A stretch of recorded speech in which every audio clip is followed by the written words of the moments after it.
you know, as we're about to be halftime of the game 48 hours of now. We care about that has been Usher and a bunch of other uh, and the other couple of bums they're bringing out there to perform. You can have it. Shit. Mahomes on the left, Brock Purdy on the right. Should be the other way around. But nephew is getting married tomorrow. But still, like I love the thumbnail. The Super Bowl, and underneath both participants is the gambling circuit, which they say is going to break all records ever for a Super Bowl. Ravens in the building. I realize sometimes Laura and CJ should are missing action. That couch got them back on. I'm glad you brought that up. I'm gonna do Jordan Love first. Then I'll do CJ Stroud, who is the sensation in Las Vegas right now since Raven bought both. I'm gonna start with Jordan Love. Jordan Love arrived in Las Vegas about 6:15 this morning, uh, Pacific time, and Jordan Love, people are grabbing him everywhere.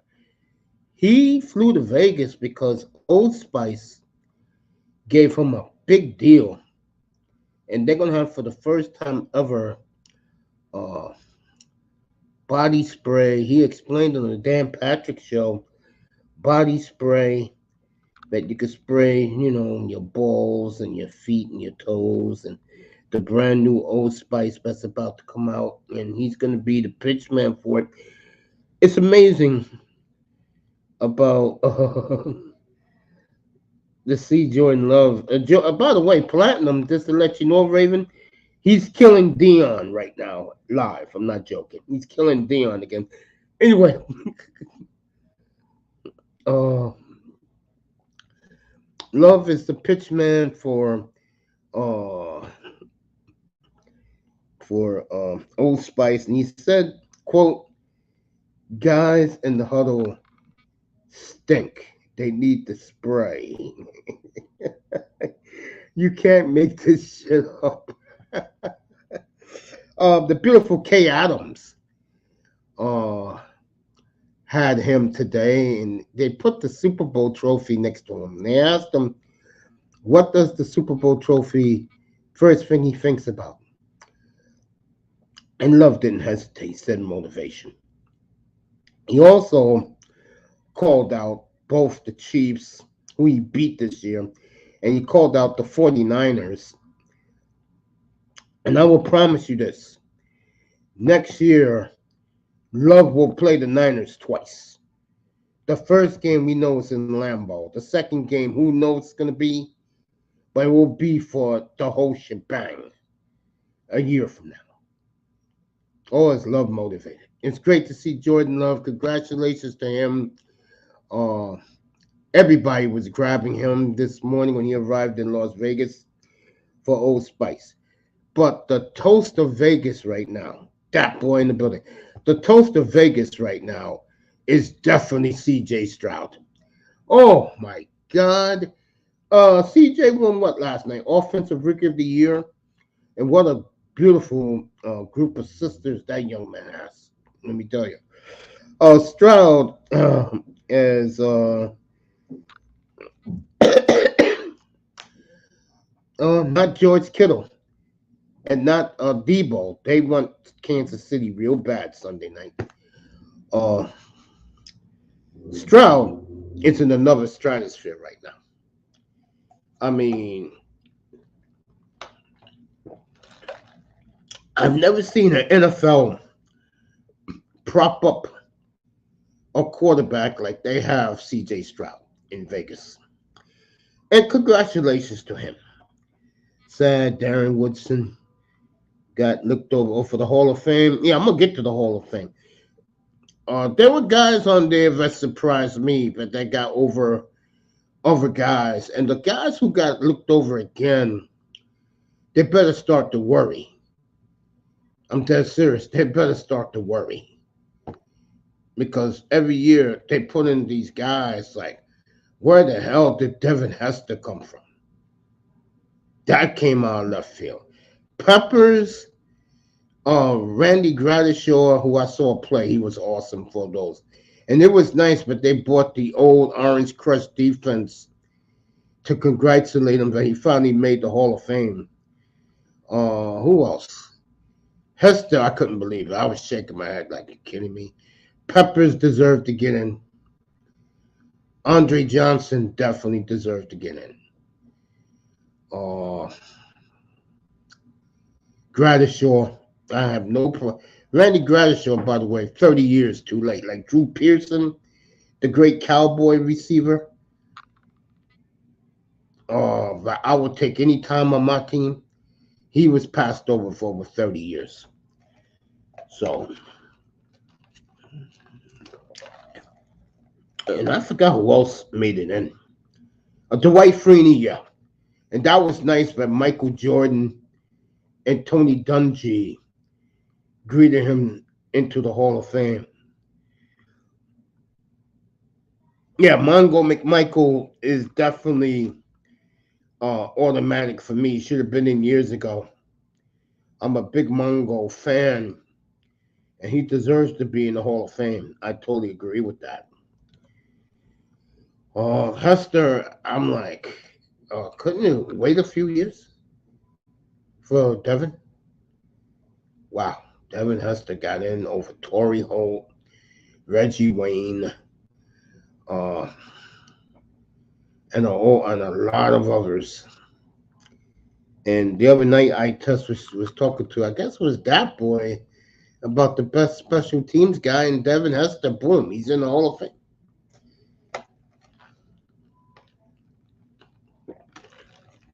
So I got no problems with the Hall of Fame. I think they did a good job. I think Hester's definitely a Hall of Famer. I guess he's like Jason Taylor. I mean, I'm the one that spoke to Jason Taylor. I used to talk to Jason Taylor on the radio every week for Sirius.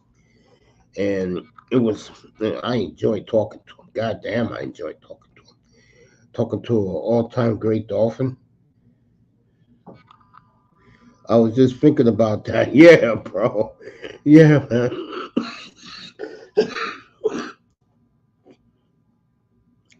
No doubt.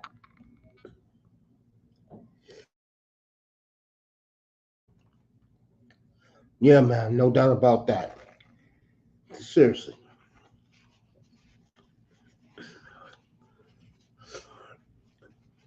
All right, drop that link. Pull up. Man, feeling a lot better compared to the other night. But yeah, amazing.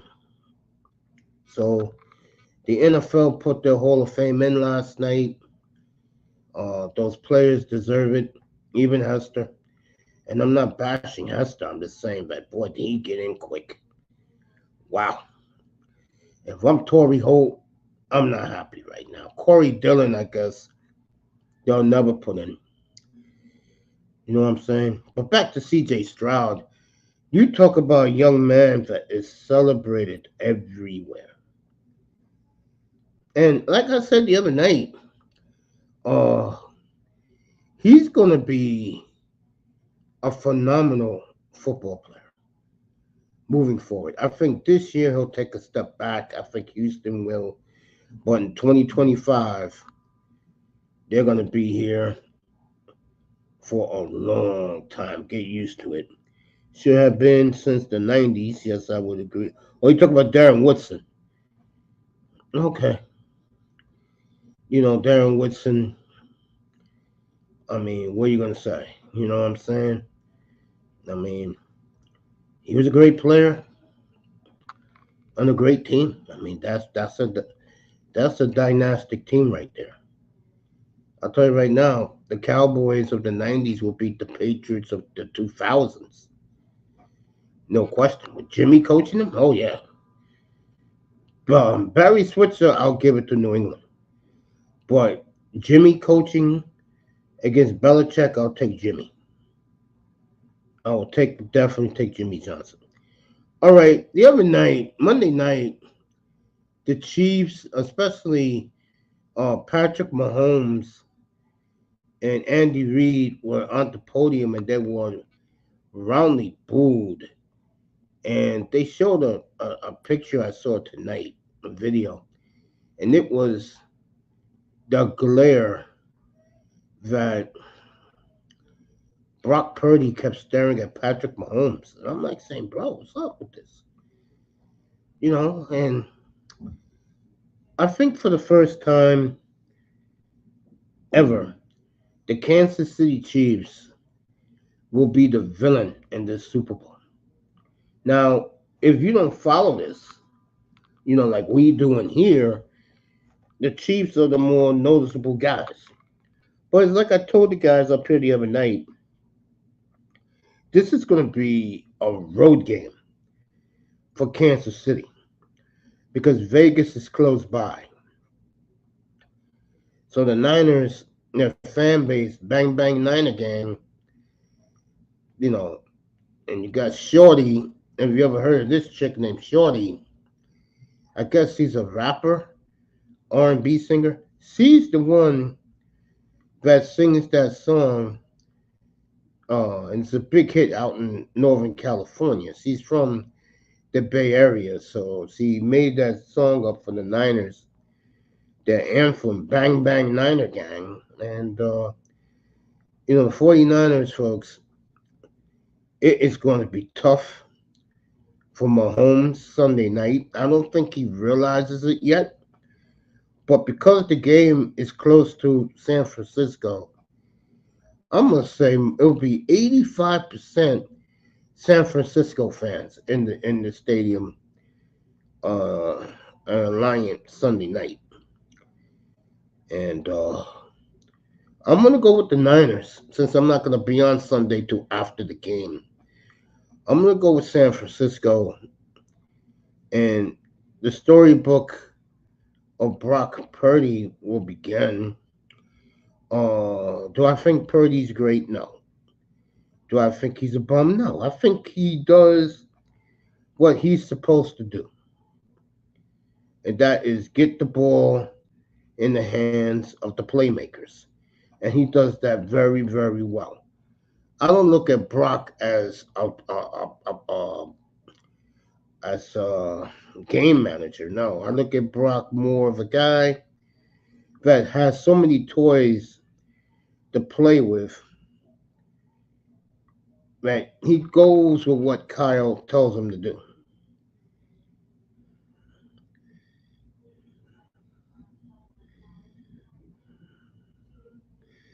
Is Las Vegas right in the middle of San Francisco, of KC? No. Vegas is, I'll say, like 200, 300 miles from Vegas. I mean, from San Francisco. No, Kansas City don't got no support there. It's all 49ers out there. And this is going to be the biggest test for the Chiefs as a franchise to win this game because the crowd is against them. America is against them. I mean, people are tired of the Chiefs. Plain and simple. I don't know how you can get tired of Patrick Mahomes performing. I'm not. But I don't think he's going to pull this off Sunday night. I don't see it. I just don't see it. Niners 2.5-point favorite. Do your prop bets. Our buddy Jim's put 1,000 on McCaffrey, 3 touchdowns or more, getting plus 900. Jesus Christ. And you know what? That's probably the best bet on the board. McCaffrey getting 3 TDs. I don't think the Niners, if they get close to the end zone, they're going to give that ball to number 23, bro. You better believe that. To me, the key of this game is Isaiah Pacheco. He's going to have to play the game of his life just to make this game close. You hear me? Just to make this game close. Now, most times I say, don't bet against Mahomes. I'm going to say it again. Yeah, he's completely healthy. You know, but something tells me the 49ers, and most of those guys are still there. All they did yesterday, this morning, was bring up all the bullshit calls what happened in Super Bowl 54 against San Francisco. And San Francisco, their superstars are still there. That's the scary part for the Chiefs, is that they were young then. They're veterans now. And they've been chomping at the bit 4 years to get the Chiefs. Now they got them. But you got to finish the job, San Francisco. No excuses if you lose this. And to me, the ramifications is, if San Francisco lose this game, I don't see them ever recovering from losing to the Chiefs twice. I don't see it. If the Chiefs win this game, that man on the top left of this thumbnail will be highly propelled to GOAT status. And he deserves it. He wins this. He deserves it.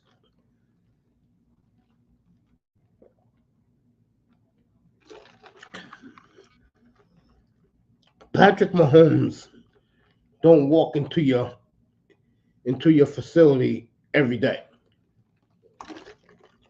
This is a once in a lifetime jewel. They had the former Bear the other night, and I saw this video, and I was stunned about this, who said he wanted the quarterback from Green Bay, not Justin Fields. I was like, oh, okay. And when you look at the AFC West,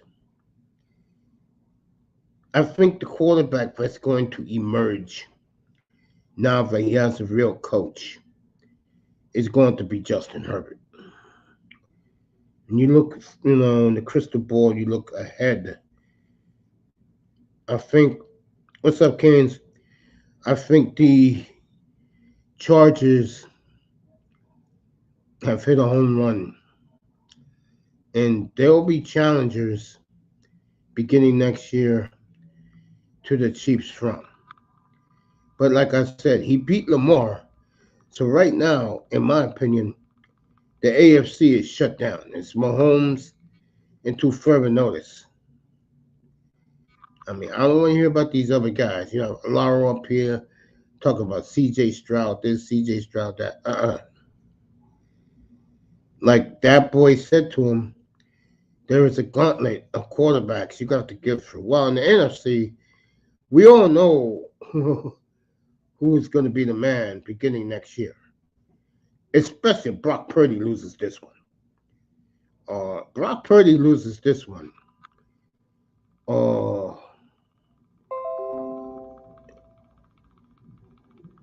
I'm not kidding. I think San Francisco will be looking at Kirk Cousins long and hard, because that's Kyle Shanahan's boy. I think there's more pressure on Brock to win this game than Patrick Mahomes. Not even a question. Mahomes lose this, they'll go out and get 2 brand new receivers for him. Mike Evans, I think, will take less to play with Mahomes and finish out his Hall of Fame career. Kansas City will have options. If they lose this game, they will have options. And they'll be fine. You got the best quarterback in the world and a conference back, except for one quarterback. And he's in the mix too next year, by the way. If Burrow's healthy, it's going to begin a triangle of Burrow, Mahomes, and Justin Herbert. Josh Allen, he's out of it. Lamar Jackson, he had his chance. He blew it. While I'm talking, let me say what's up to everybody in the chat. People think I don't look at the chat. I always do. I'm just like to talk, my monologue.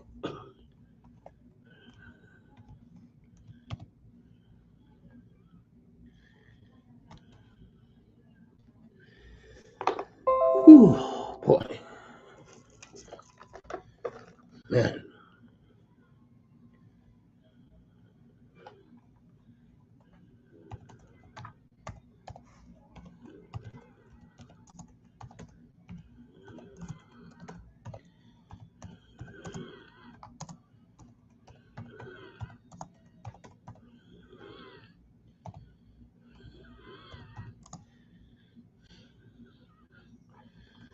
Yeah. So he'll have challenges, folks. Don't think he won't.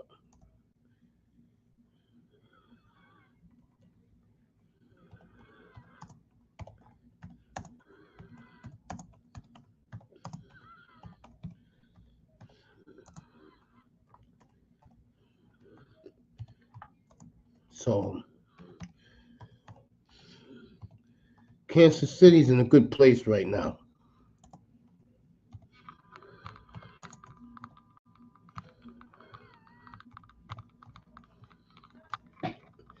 Definitely in a good place. So, what are you gonna do? I mean, Mahomes is here. He ain't going nowhere. People gotta get used to him because I can promise you this: if he loses Sunday night, you better believe he will have reinforcements dying to play for him in Kansas City. Toya in the building. Thank you, love, for checking up on me. Appreciate you.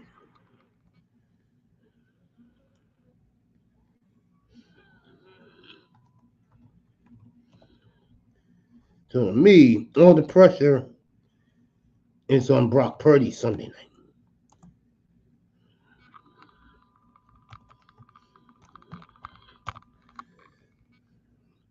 Tell you one thing, if Kansas City wins this, when I come up Sunday night after the game, Mom is going to be dancing in my living room, and Raven Knight will not shut up all night, and I don't blame her.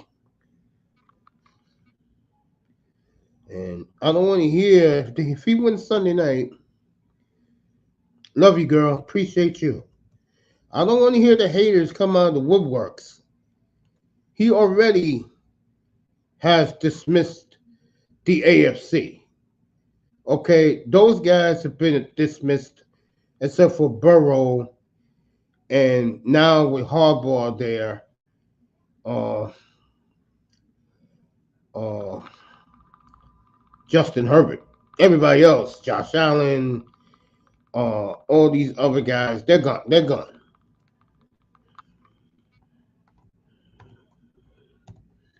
They don't exist. Okay. So the AFC is his. To further notice, and Burrow comes back healthy. Cincinnati will definitely be the number one challenger, and the Chargers will be number two. You damn right, Ravens. Nothing to argue about. I don't want to hear from these other teams about, we can beat them. Bullshit. No one touches the GOAT, okay? And he will be officially the GOAT if he wins Sunday night. Yeah, he's the king. Yeah, I can't deny that. I'm not a hater of Patrick Mahomes.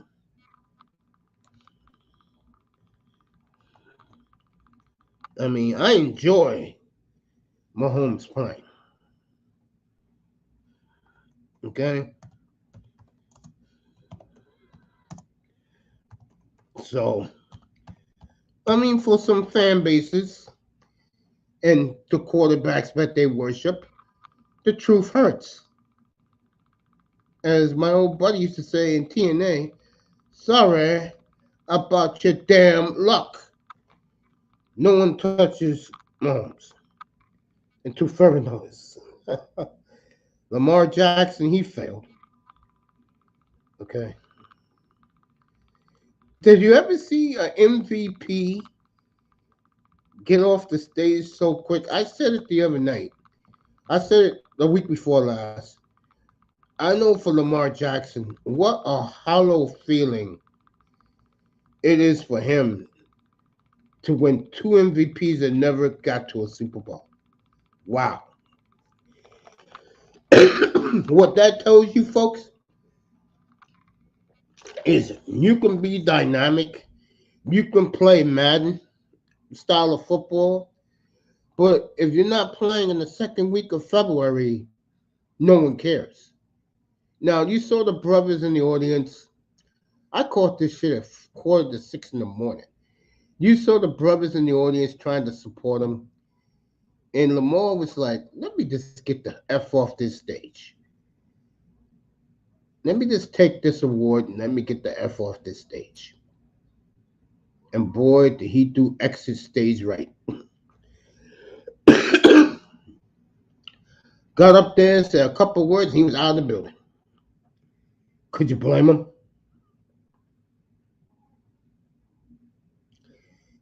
You know what I'm saying?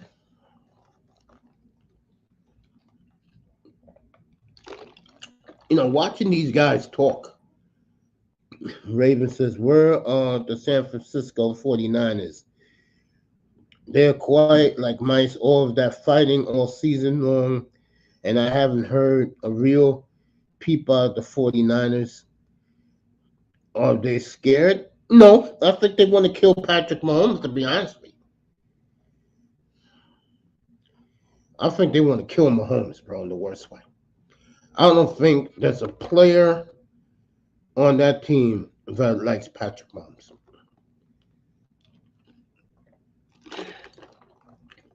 And to hear George Kittle, you know what you do, Raven? Go put in George Kittle. You're going to hear what he has to say. And you know what? George Kittle is right. That Super Bowl 4 years ago, the mysterious offensive interference call.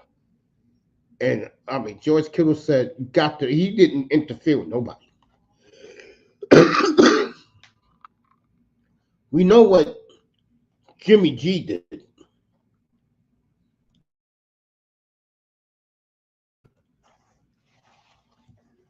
That overthrow of Emmanuel Sanders was inexcusable.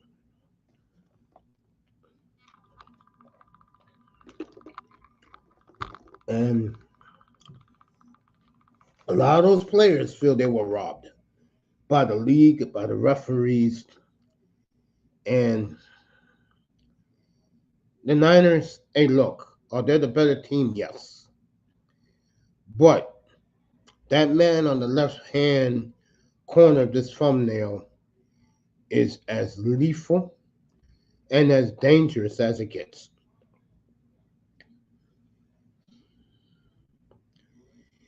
And like I said, don't bet against them. I said that against Buffalo. Everybody was dancing for Josh Allen. What happened? I said that against Lamar Jackson. Everybody was doing the electric slide, the oogie boogie for Lamar Jackson. Chiefs defense held his ass to 7 points. In his building, I might add. Okay. And now, he's on the verge, folks. If he wins Sunday night, I don't want to hear a damn word about any quarterback in the AFC being in his league. And if I hear guys talking that shit, I will destroy them up here. Okay? So, he wins Sunday night, folks. He will be coin. I will come back on Monday morning to celebrate Patrick Mahomes if he wins Sunday night. I'll give you late night Sunday night, and I'll give you Monday morning coverage. Okay? As far as Brock Purdy goes, if he wins this, I will put him in my new rankings in April. I will put him number 3 because he would beat Mahomes and he will got a chip.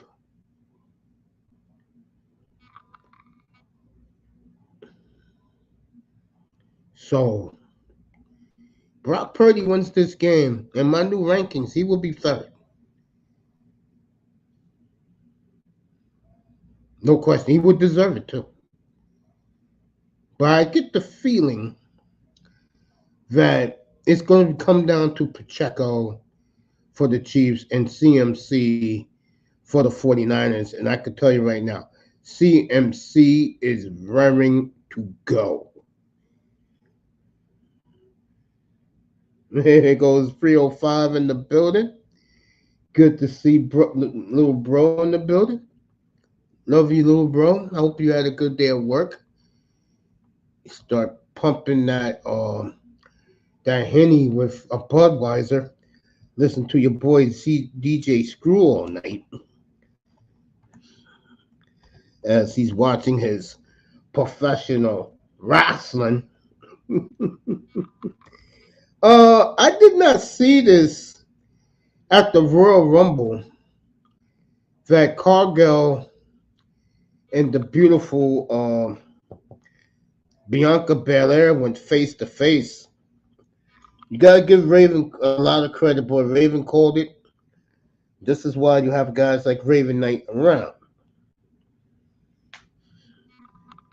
DJ Screw, Fat Pat, Big Mo, City of Syrups, like Kiki, Slim, Fug, Big Tony. Okay? I don't know who those guys are, but as long as you like them, I'm good.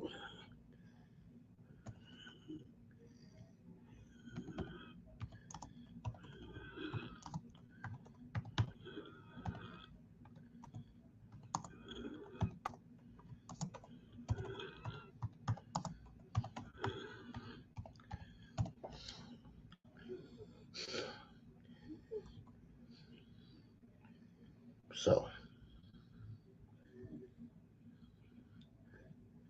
Moss and Melina getting ready for their Premier League show tomorrow morning. Check that out, 10 o'clock Eastern time. No, excuse me, not 10 o'clock, 9 o'clock in the morning tomorrow. Shout out to Melina and Boss Moss up in Saskatoon, Saskatchewan. Damn, you know when I go off the air tonight, I won't see none of you guys the Sunday night after the game.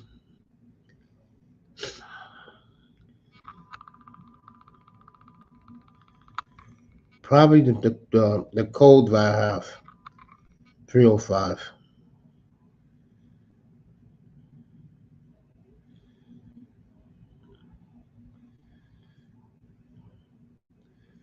Yeah. Congrats. I'm glad it's over for you. And as far as me breathing like this, is because of the serious chest cold that I had. That's what happens when you go outside rocking a t-shirt in 30-degree weather. That boy knows what I'm talking about, living in the Mideast part of the country. It caught up to me, but I'm getting better.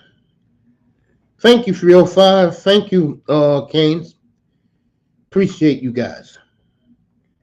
Yeah, t-shirt. Yeah, that's how we do it up here in the Northeast. Mm-hmm. Yeah. But love was all over the place today. CJ Stroud is the toast of the Super Bowl for players who are not in the Super Bowl. Brock Purdy is the most interesting man in the world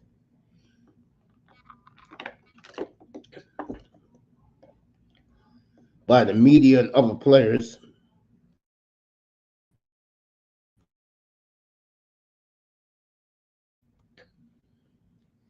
And no, I'm not going to the Mississippi Delta. 305. I'm not going down to the Mississippi, okay, to the Delta. That boy says, gotta put a hoodie on now. Can't have you being sick. Yeah, you ain't lying. Kane saluting that boy.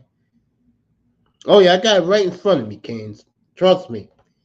I got it right. Always put it on me before I go to bed at night. And it feels so good when I wake up in the morning. So, I've been sick, bro. But I'll be all right. We have 305 in this Hennessy.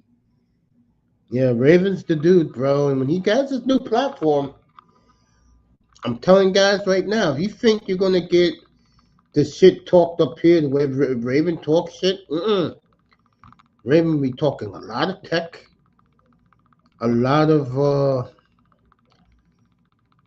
his ventures, which people are going to be fascinated, and his Death Star studio. Fucking Raven's building a Death Star, bro.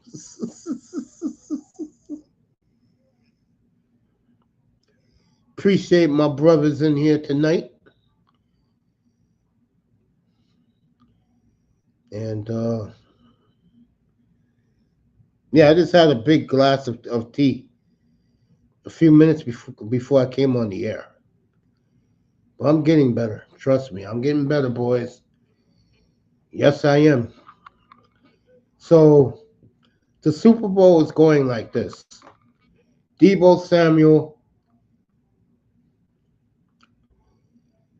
George Kittle, Bosa don't want to give too much, but you could tell he brought up it was his I think it was his second year in the league when he went to the Super Bowl, and and he felt they got robbed. Folks, that's my neighbors upstairs, so if you hear banging, that's not me. Jordan Love, come to the hood of Duval County. Yeah, and go get your new Old Spice. Jordan Love is the new spokesperson. Got a big endorsement of Old Spice. That's why they flew him out to Vegas. And congratulations to Jordan Love getting that today. And by the way, Love was delightful on Dan Patrick today. He handled himself with class. And even Dan Patrick said it. Uh, what can you say? I mean, I've been saying it for the last few years. And I said maybe that was the best thing to happen to him is to sit behind Aaron Rodgers for 3 years and look like the Packers hit a grand slam with that. Degree, I use degree, so you're right, Raven. I'm a degree guy, believe it or not. Got it right in front of me, matter of fact. I got that, and I got the deodorant sticks of the cologne I use. So right now, I'm in the Paco Rabanne mode right now because I like fruity smelling cologne. And a lot of their colognes smell very fruity. So I'm big into Paco Rabanne right now.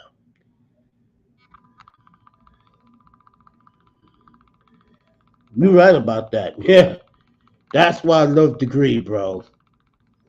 I got the one that's like with baby powder. The gel is strong though. I admit the gel one and the stick gel is stronger, but either one is good. I'm a Degree guy. Down boy, Raven. My new neighbors are solid people. I met them all the last few days. Good, good, good. Me, I never talk to my neighbors. Never. They give me a glare, I give them a glare. I remember I had a neighbor one time, one of these Middle Eastern cats, and this punk ass actually had the nerve to say, "Do I live here?" And I was about to knock the hell out of him. And the guy who lives in my complex said, "Yo, what's your problem?" To him, I had him, against the wall, and me and him was about to go at it. And ever since then, me and him don't even. He don't look my way. I definitely don't look his way. Old Spice. Hey, I'm not gonna go out there. I love my boy, but I'm not running out there getting your Old Spice anytime soon. Okay. Old Spice to me, this doesn't fit me.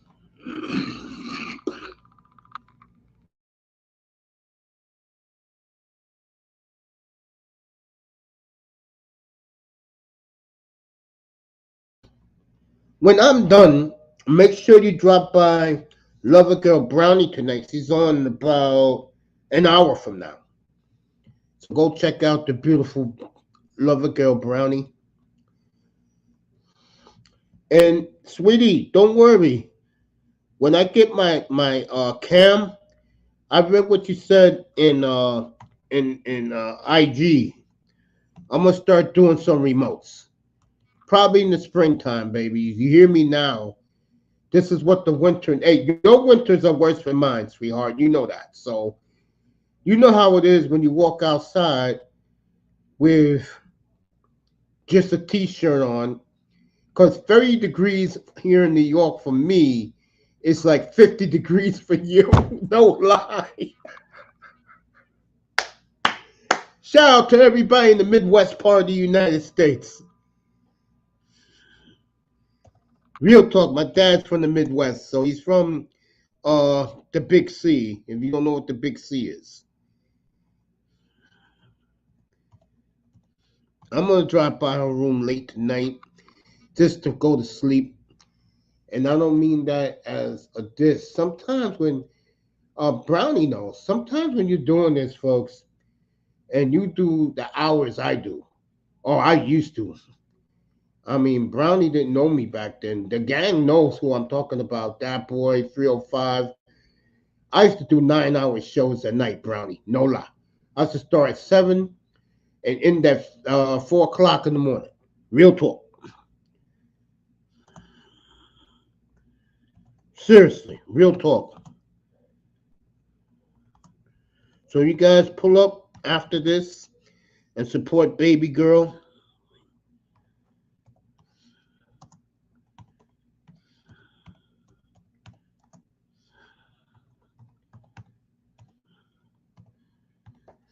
Real talk. You know what I mean? There's few women I support. She is one of them. So, as Platinum used to say about Sister George, we like Brownie in here. And if you have a problem with it, that's a you problem. Brownie Ellie in the building.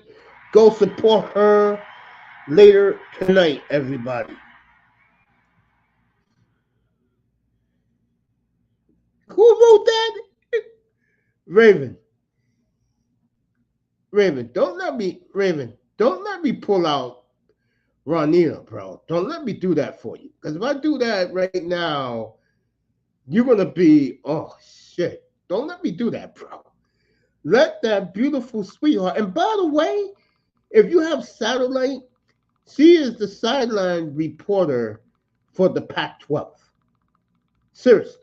And you're not going to be disappointed on the Pac-12 network if you get it, seeing her on the sidelines as the sideline reporter. Trust me on that. Brownie, I love you. We all love you in here, and have a great show tonight, baby. Real talk.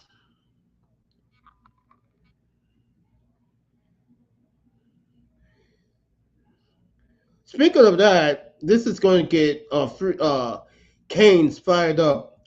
The Packers have zeroed in, and they're going to go safety. They got 11. They got 7 picks in the first 80. There's a kid out of Miami. He's a safety. They have targeted him to get him either at 25 or the Jets pick at 40. Okay?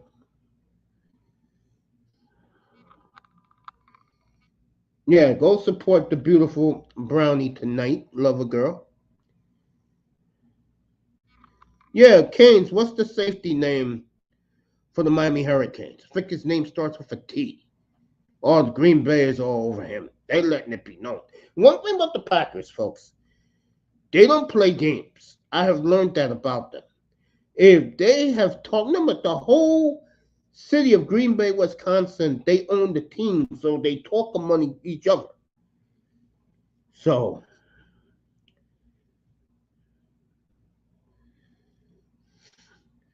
Ravens letting Brownie know that, and Brownie, he's not joking. Raven Knight's building a goddamn Death Star. I'm not kidding. Raven, how much money you put in your stuff? Over 100K, bro? I'm dead serious. How much you put into your studio, bro? 100K or more?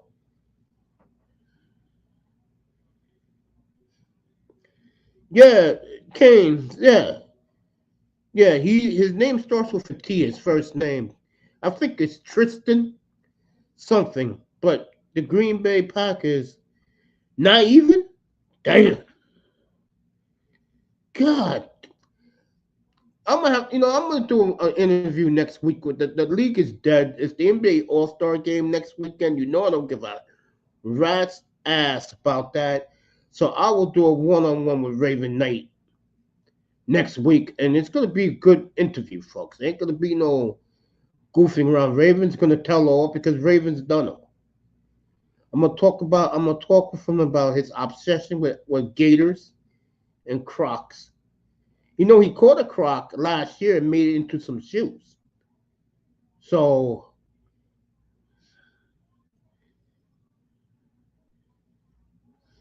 yeah, he'll drop the link for you guys when he's ready. He'll drop the link. Hey Raven, you going late night, right? Let me ask you a question, Raven. Yeah, laughing out loud obsession. Raven, seriously, you gonna go late night with your show? You gonna do it late night? Or you gonna do it like at the same time I do mine? Like 7:30 Central Time.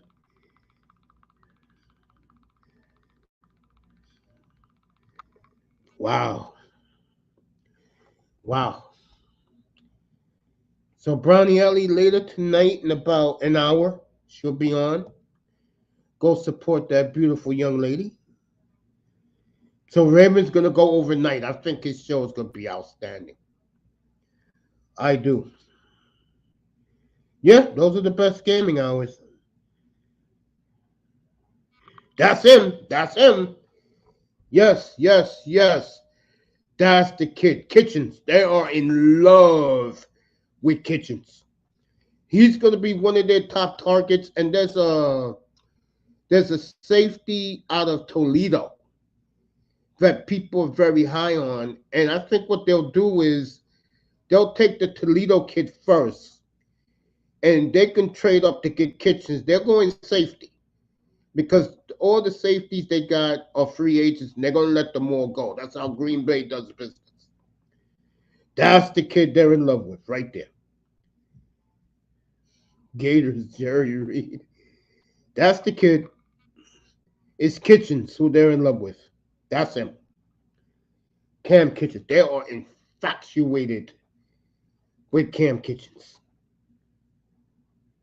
And like I said, the Packers are a type of organization that they're very pompous. They don't give a damn what people think. If they like a guy, they're going to go get him. That's how they do it. But they're in love with Kitchens, yes.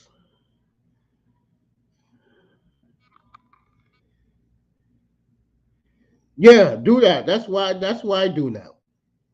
Yeah, that's why I do. I go Facebook, I do Twitch, I do X. Soon I'm gonna do IG when I get my lighting together. Then I'll start showing my mug again, like I used to. Right now, I got this baby face on me right now, clean shaven, and my skin fade. Chip Kelly's at Ohio State now. That's a good move for the Chipster. Ohio State got a lot to prove, man.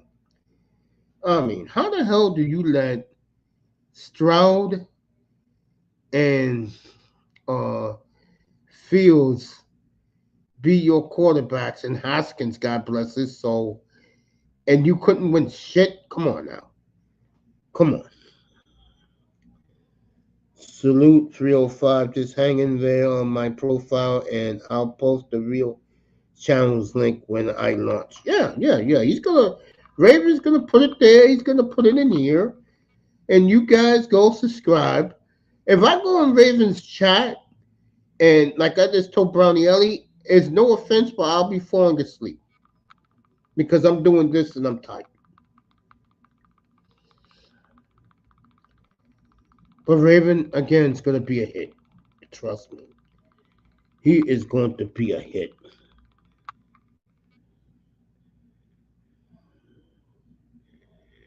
Raven's going to shoot his first video in years next week. There you go. Raven Knight be my special guest next Wednesday night. I'll have Raven Knight one-on-one up here. And if people want to know something about one of the most brilliant young men I've ever come across, me and Raven do a nice one-on-one for you. Next Wednesday night, Raven Knight up close and personal. Nephew is gone, unfortunately. Well, fortunately for him, he's getting married tomorrow. So, congratulations to Ram Ram. That's the nickname we gave that little man. Little man, he's 6'5.5". He's getting married tomorrow afternoon. I'm too sick to go. You better be glad I am. And, I wish him nothing but the best. Both of them. So congratulations to nephew as he starts his new life being married. And he always wanted to be married. He's 33 now, so took him around. Living in New York, it's not easy finding a single good-looking young lady with no kids. Trust me. We all know that as black men. So, yeah, The Rock is going to be the heel in WrestleMania. And let's keep it real. The young generation don't give a damn about Rock in the WWE. These people probably like L.A. What was his name? L.A. Love. That's the wrestler's name. L.A. Love. That's his name.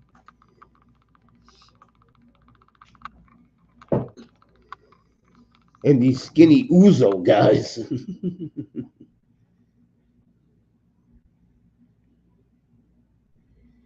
He drew heat for going heel. Oh yeah, Rock is funny when he's the heel. Yeah. The days of Steve Austin, the Attitude Era. I had my nephew here last Saturday, and I told him that true story.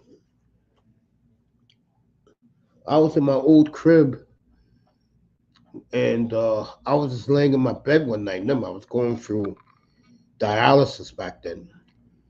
And in 2011, I missed when Rocky came back, but I got to see it on YouTube.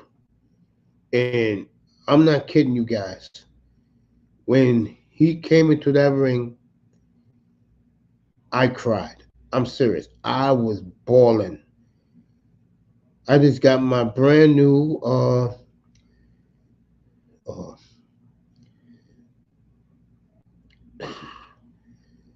Samsung S3. So you're talking over 10 years ago. And I was watching it there. And Iman Perry in the building. If you smell Iman. And I saw that, and I never liked Cena. And when I used to take my nephew to the wrestling WWE back in 08, '09. It was nothing but John Cena. And I'm like, Jesus, really? So when he called out Cena, boy, I was pumped. You hear me? And I said, you know what? No one told me he won that match, so I saw the match. It was in Miami. And it was a hell of a match. And when Rock won that fight, I haven't been that happy in a long time. And one of my all-time favorites, man. And to me, the number 2 family I did love in my lifetime in the WWE. That's number 2. Mr. Miami knows what's number 1, right, Mr. Miami? When you get up here, Mr. Miami, we will do it together. Mr. Miami knows who's the greatest family of all time. I have a feeling we might see a triple threat match at WrestleMania. Roman versus Triple H. But Triple H can't wrestle no more. He's sick, bro. Even when Stephen A. Smith had him on his show, even Stephen A. Smith cried, bro. Triple H is sick. He ain't gonna be wrestling. Hey, I don't follow it. I just know that this Roman Reigns guy and Rock is gonna go at it, and you know who I'm pulling for, no question about it. Hit that like button, god damn it. I am not picking Roman Reigns. Boy, I think it was Raven who said it the other night last week. They want Reigns to beat Hogan's record to get Hogan out of the memory banks. You know, when Miami comes up here later tonight, we'll do it for you. Woo! So, I'm not worried about it.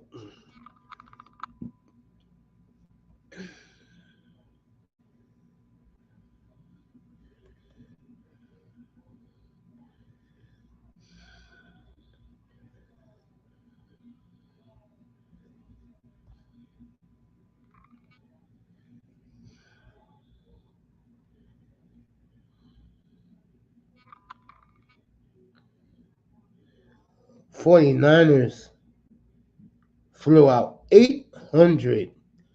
over 800 interns, full-time staffers, family and friends for the Super Bowl. What an organization that is. And it's already started. CeeDee Lamb, CJ Stroud, and Jordan Love is on Micah Parsons' podcast, The Edge. I'll watch that tomorrow morning. But that podcast is live right now on Bleacher Report. And that's another reason why Jordan Love flew in. He was going to do that interview with Micah.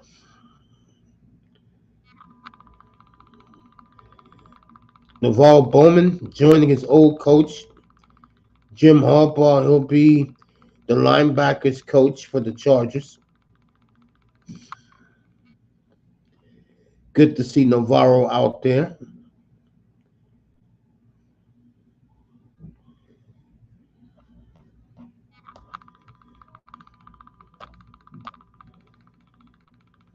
So,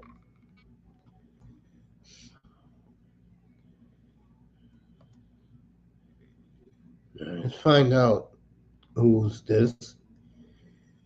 And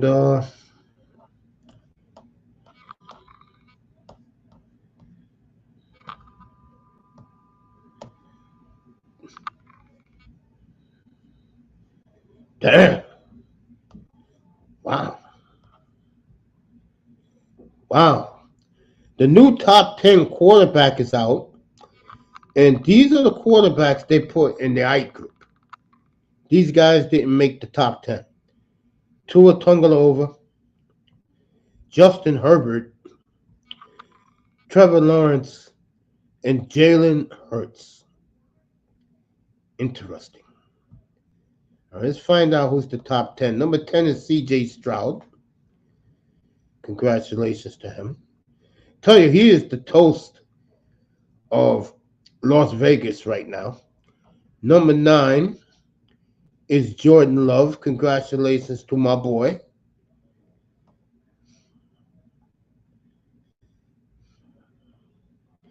You know, let me say something about him real quick. And this is not a slurp job. Him destroying the Cowboys like he did is making him a hero among NFL fandom. Real talk. What he did to the Cowboys, when he was introduced today on Dan Patrick, the Dan Patrick fans gave him a standing ovation. Very impressive. And, you know, the Cowboy game for Jordan Love, he don't have to win another playoff game again. America is going to always remember when he had the Cowboys down 48-16 in the fourth quarter in Dallas. So congratulations to him. Dak Prescott is 8. Brock Purdy is 7. Okay. Number 6 is Jericho. Oh, I don't know about that. That's some bullshit right there.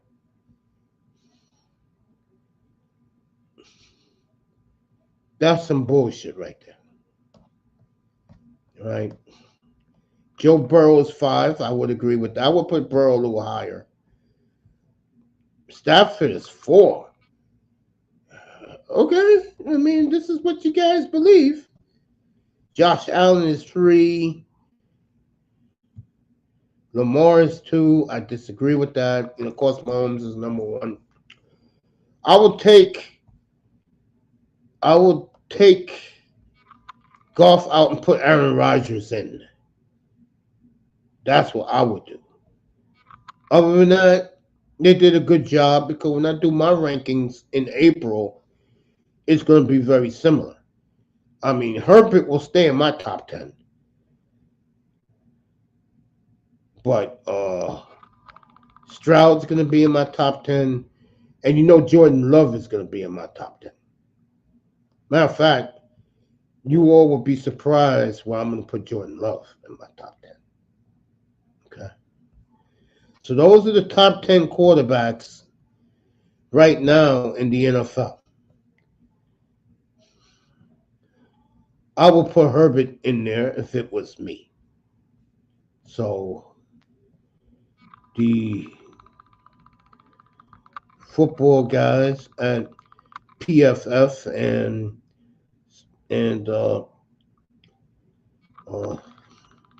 Bleacher Report, shout out to TD Fence Talk. Those guys have ranked their quarterbacks right now. Okay. I'm not going to argue with it again. I'm not. If this is what you guys want to believe, then you go around ahead. Purdy's number 7. Matter of fact, why don't you get your ass up here? Purdy's number 7. Purdy 7. Dak 8. Love 9. CJ Stroud 10. I just said a minute ago, folks, the impression that Jordan Love has left America destroying the Cowboys. You know what's been coming out lately? A bunch of brothers reviewing that game, and they didn't see the game. You know, these are guys who believe in the Cowboy bullshit. And when they saw Love doing what he did to Dallas, they couldn't believe it. They were like, oh, where did this guy come from? You know, but me and Mr. Miami will do it when he gets up here an hour from now, what we like to do when it comes to the best wrestling stable of all time in the WWE. Number 2, the Nation of Domination.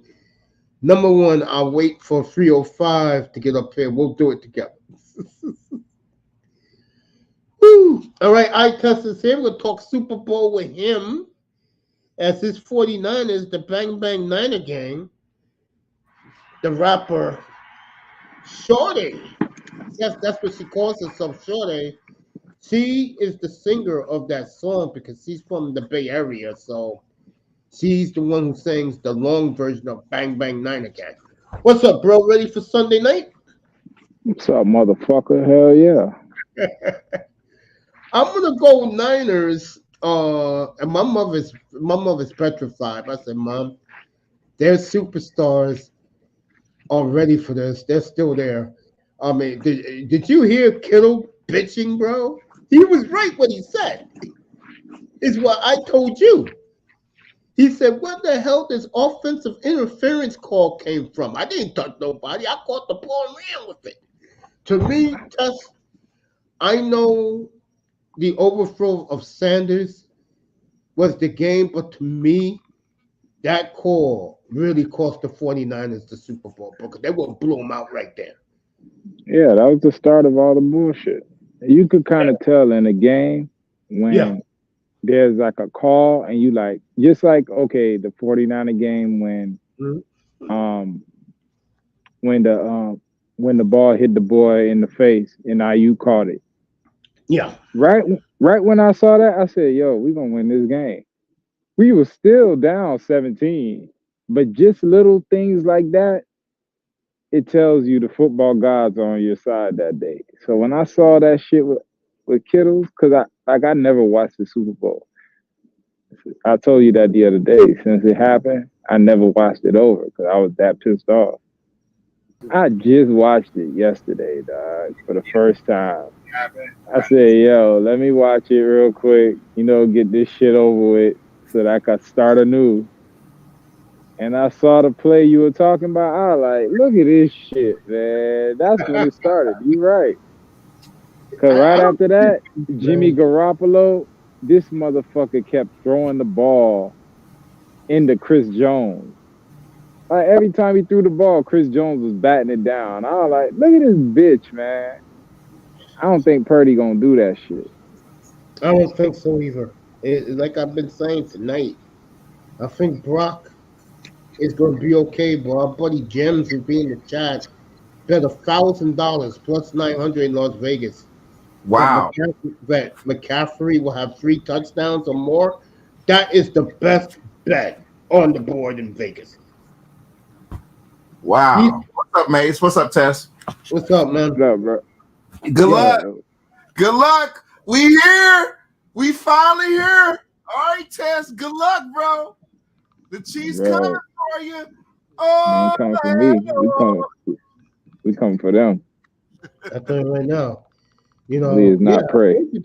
I told you that about that play with Kittle, bro. See, you saw it for yourself.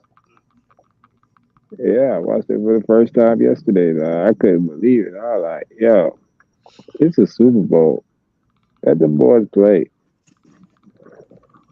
Yeah. We will see if a call is made.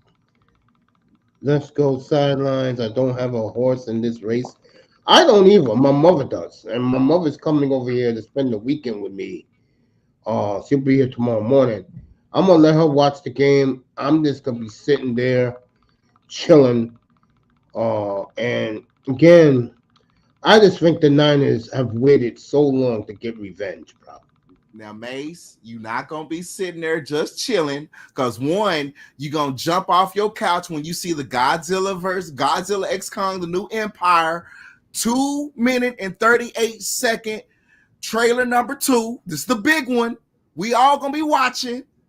We all gonna be watching to see the Doom trailer, even though that's out now. But we're gonna be watching for the commercials. I I'm not will. watching the Usher halftime show. I'm not No, watching. no, no. I'm not watching that garbage. I'm not watching. No. What I want to see in this game, honestly, I want to see can the Chief defense hold up against that firepower of the 49ers. I don't think people realize, and Tess, you talked about it all year long. It's like people don't know who the hell the 49ers are. You realize that, bro? No, we don't. We don't. We don't. They get aggressive. I think they're gonna tire out the first half. Okay.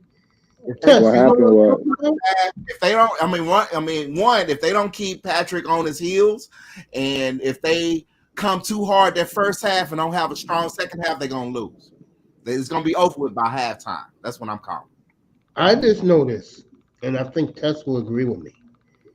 As much as, and Tess knows this, as much as I love Kyle Shanahan, bro, enough. You cannot be Mr. Genius. You want to blow out Andy Reid Sunday night, bro. You get a lead. You play smart. You coach smart. That's hell another yeah. thing. Yeah, that's another thing that cost the 49ers that Super Bowl. What you need to do, dog, them boys ain't play right against Green Bay. I'm talking about the defense. Yeah, I know. They ain't play right against the Ravens, Green Bay, or Detroit until the second half. That defense is due, dog. And they lighten up Chase Young for him loafing in the Detroit game. They've been lighting his ass up for the last 2 weeks, so he gonna come to ball.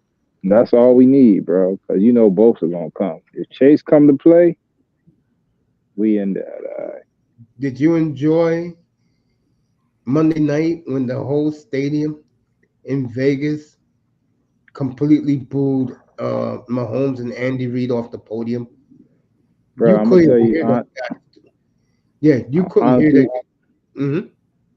honestly, for I ain't enjoying nothing about these 2 weeks, bro. This whole playoff run, nigga, I ain't gonna be happy until we got the trophy. I've been fucking pins and needles. Like I've been so nervous. So until that shit over, win or lose, I ain't been enjoying none of this shit, dog. Yeah, I'm I don't telling blame you, you. cause that shit in Miami, that shit kind of scarred me, dog. So that shit cannot happen again. Yeah, putting it in the Real. air, we gonna win. That's all I want to see. I want to see a trophy, bro. Then I can move on. This game, folks, by the way, I would say 85% of that stadium is going to be 49er fans. Wrong. 89% is gonna be Chiefs and Taylor Swift fans. No, it's going to be all 49ers, close proximity, In close round trip proximity. flight from San Yeah, Francisco to Vegas is only 139 bucks. yeah. It's Both only I like an prom. hour. It's only like an hour and a half drive through the mountains. I promise. If they show her, she gonna get booed for the She first ain't gonna time I in get. her would life. agree with that. I agree. Watch, She ain't gonna get watch. booed. They got no reason to hate on Taylor Swift. They You got don't it. know the Bang Bang Niner gang, bro. She's part of the Chiefs. She gonna get booed. They put her By on the the fucking way, big screen. They put her on the big screen. She getting booed. I'm trying to tell you. She's an congratulations. extension of Kelsey, dog. She ain't gonna get booed because one, she gonna have Prince Harry in a booth. I think All she even right, gonna have Beyonce come over. I No, don't give a Taylor. fuck. They will be booed. Let me say this. Um,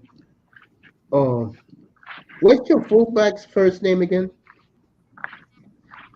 Use check. Okay. Congratulations to Karen Uchek. If you haven't seen her brilliant uh vest of your favorite NFL players, she does it by hand. And the NFL cut her a $250 million check on Tuesday to be the head of a fashion line. And if you don't think the NFL got money, you crazy. Even my brother, that's her husband, said, "How much did they give you?" Bro, if you haven't seen these vests yet, I would advise you to go check out the 49ers on IG. She's the chick that be wearing the gear. She made Taylor Swift a personal one that she came to Buffalo with Kelsey's name on the back, the Chiefs. She made one for Simone Biles in the Packer colors. Beautifully done, and she deserves that. Congratulations to her. Back to the game. Bro, I just see, if you want me to be real about it, oh, this is going to be crazy what I'm about to say. I say 34-17 San Francisco, bro.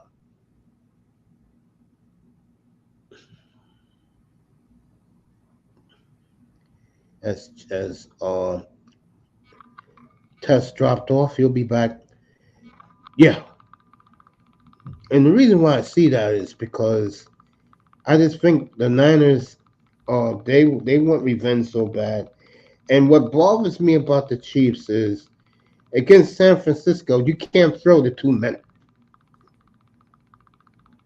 Remember, when the Chiefs beat them the first time, folks, they had an arsenal. And remember, it was fourth and what? Fourth and 29. He hit Tyreek for 41 yards, which was incredible by Mahomes. But I'm going to say it again. Don't bet against Patrick Mahomes, folks. Don't bet against him. He's that great. Right, Raven? Mm-hmm. Yep. As Raven calls him the king. I'll tell you what, folks. He wins Sunday night. I'm not going to do nothing but genuflect to this man. And like I said earlier tonight, the AFC is shut down. Except for Burrow and now the beginning of Justin Herbert's run with Jim Harbaugh. The rest of the AFC quarterbacks got to get online. Okay? There's a reason why Mahomes is the best on the planet. 305 said Chiefs got their own reps. They won't have their reps in Vegas. And I'll say this. If he pulled this out, I have never seen a quarterback in my life face so much adversity. They say he couldn't win in Buffalo. I told everybody, don't bet against him. He won in Buffalo, 12 degrees. He beat Miami, minus 29 degrees. And then he went to Baltimore. I told all you guys up here, don't bet against them. They held Baltimore to 7 points.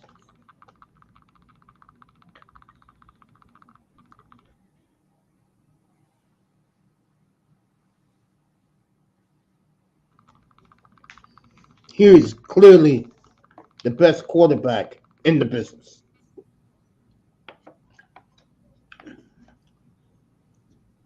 And you guys know who I like. Oh, let me say this. When Dan Patrick mentioned Patrick Mahomes to Jordan Love couldn't stop gushing. I mean, you talk about putting a man on a pedestal as his man. That's Jordan Love's guy, folks. He loves Mahomes. He said some of the things he does is because he watched Patrick Mahomes do it when he was in college. And you couldn't, and the respect is back at him because Mahomes loves the kid. He does. He loves his game. And I remember when they played Dallas, there was showing the tweets what the other quarterbacks were saying around the league. And Mahomes said, unreal what he's doing. And this is not about Jordan Love. This is about Mahomes. When you got a quarterback like Jordan Love worshiping you, okay, what did that tell you? And you ain't supposed to worship a competitor. Okay, that'll be like, I'll do it for the WWE. That's like Seth Rollins letting the world know he worships the ground Roman Reigns walks on. You can't do that. Love does it. Goddamn, he loves some Patrick Mahomes, folks. Not a bad guy to emulate, right, Raven? Mm-hmm. If you're going to bow to the king, you bow to the best. 305 be up here a little bit. Hopefully, eye test comes back. Talk more Super Bowl with him, with the Niners. The Marlins need to stop the bullshit and get a big bat. Come on, man. I don't know about the Niners right now.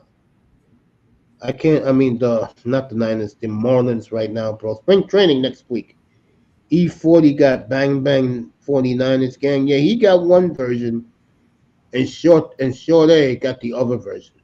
There's like 3 versions, man. But the fans, they dance to all of them, bro. Go to their Instagram, you see the whole crew. You know, I wish I wish Dolphin fans were like the 49er fans. I'll tell you that. Shit. I wish Sami Zayn was still with the bloodline. Who? Sami Zayn. I don't know, Raven.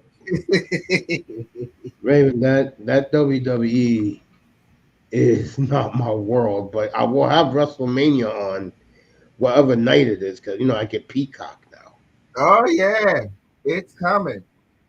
April 6th and 7th and There you 8th. go. Easter Sunday for all of you. April 7th in Philadelphia. It starts that weekend. You'll see a lot of New Yorkers there who love wrestling. Bostonians don't dare make the trip down. They know what's going to happen.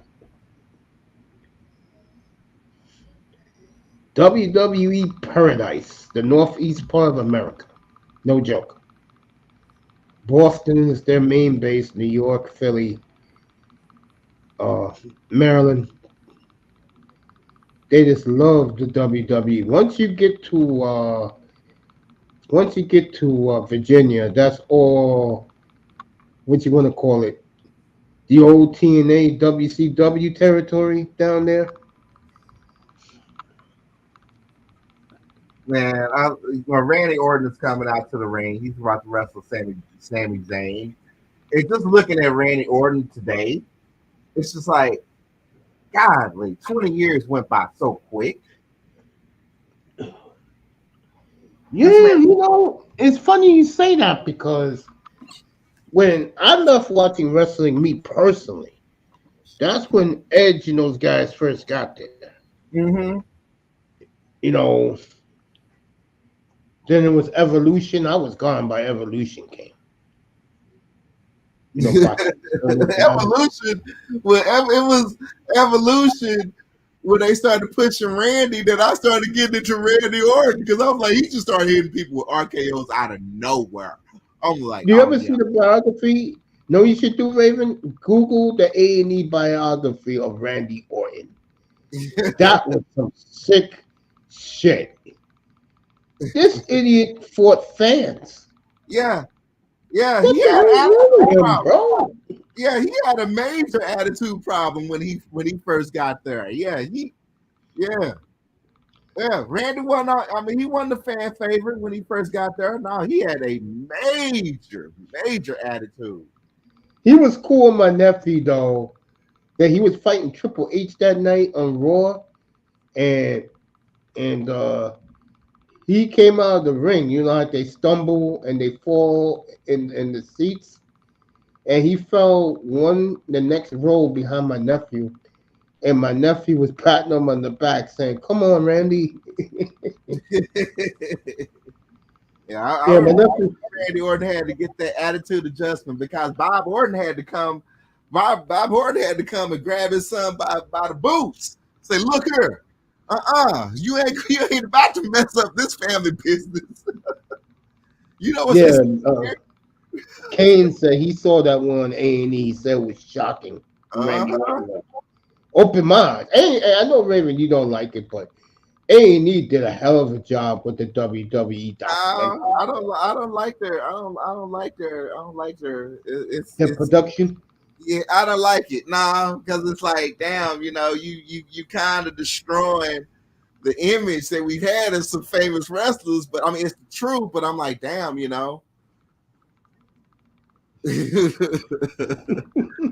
exposing the truth behind the smoke and mirrors.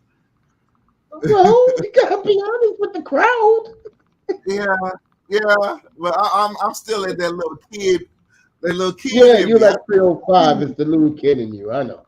Yeah, it's the little kid in me. So I still believe a little bit, Hey, I ain't gonna lie to you. Baseball destroyed me with the steroids, bro. I still haven't gotten over it.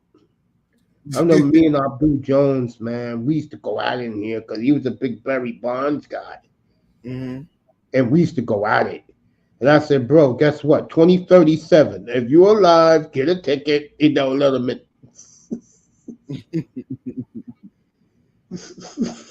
I didn't mean to be cruel to him, but bro, that man, he went from the greatest left fielder to ever play the game of baseball to now he's just a steroid. He's just the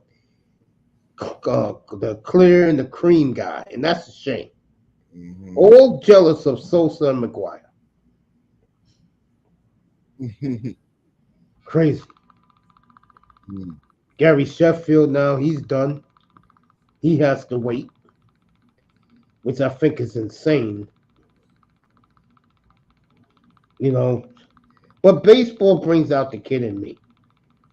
Raven night next Wednesday night, spring training next Tuesday night, and then I'll have Raven one-on-one up here next Wednesday night for Valentine's Day. Thursday I will be on again for spring training. So the football season's over for us. If I was McCarty, I would be saying, Cowboys, I don't know why y'all better enjoy this weekend. It's the last weekend. Y'all sit on the couch because y'all running laps come Monday morning. I would have them running laps all the way into the regular season. I would punish the Cowboys so much that they would be begging for a trade. Mike Zimmer, by the way, back in the Cowboy family as they went out and got a man who can stop the Green Bay years of dominance against the Cowboys. Yeah, So that really does explain how come Dallas calls some questionable defensive plays as he runs off to Washington. Keep your ass over there. We coming for you next season. So Zimmer, the new defensive coordinator, assistant head coach of the Cowboys, as Jared is beginning to realize that that window he had is about to close shut. And Jordan Love, I wish iTest would have stayed here. He sent them loud messages to the 49ers today on the Dan Patrick show. So, he's on live right now, by the way. He's on Micah Parsons' The Edge on Bleacher Report. What a group he got. CeeDee Lamb. You see, I was right. You see, I was right about Micah Parsons because he ain't dating no girl no more. Yeah, C.J. Stroud and Jordan Love is his guest tonight. 3-hour show on Bleacher Report. So Zimmer is back in the family. I think that's a great move for the Cowboys. And they'll probably meet Green Bay again next year in the playoffs in Dallas, where it's always at.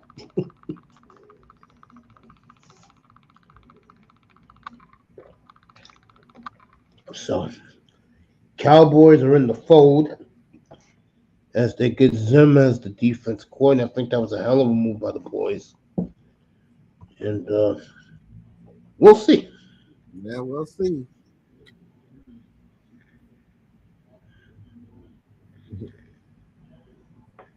Darren McCognan.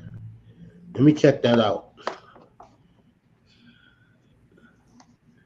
As Mr. Miami reports that the Marlins are made a move. Yeah, man.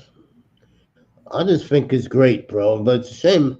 Folks, next time I'll be talking football is the Combine in 2 weeks. It's going to be a different atmosphere up here until we get to the Combine. All right, Mr. Miami, report this. Yeah, another off season, and here comes the baby mamas. My son gonna buy me a house. Why don't you talk about that, Platinum, instead of talk about Deion's sons buying him a house? They should buy him a house. He's the best coach in the world. I don't care about no dude from Michigan. All I care about is Deion, Platinum Elite, Mister. All right, McCagnon goes to the Marlins, reported by 305. Great job by him. Well, by him, when I saw him roasting Dion again, I just had to laugh, bro. Because he can draw it out. He can draw something out of empty air. That's why today I was like, okay, let's go ahead and get ready for this. He go to weekly hating episode. You know, Dion is watching him, by the way, right? Yeah, because I'm tweeting Dion say, Platinum talking about you again. Speaking of Dion, I'm glad you brought that up. The Packer podcast crew was interviewing him, and Shador Sanders noticed him and gave him a handshake and a hug during the interview. So that tells you, like I said before about Jordan Love, folks, is that that Cowboy game. Who gave him a hug? Did you say Pollard? Shador Sanders. Oh, Shador. Okay. Yeah, the quarterback. Oh, you didn't know? The whole family's in Vegas for the Super Bowl. Dion took a picture of him and his son together in Vegas. They got there on Tuesday or Wednesday, I think. It must be nice. The whole family's there. His daughter's there. The whole family's there. Yeah, Shador is there. And he shook Jordan Love's hand. And that was pretty cool. So, Love making the rounds. Good for him. CJ Stroud is treated like Jesus by the NFL. And it's good for him. I mean, what he did was phenomenal, folks. Real talk, what he did was phenomenal. I mean, to take a franchise from the depths of hell, he had 2 third-round receivers, and Houston is back alive again.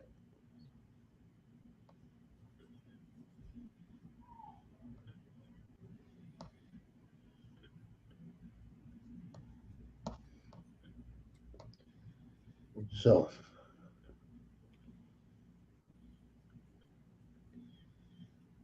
it'll be interesting.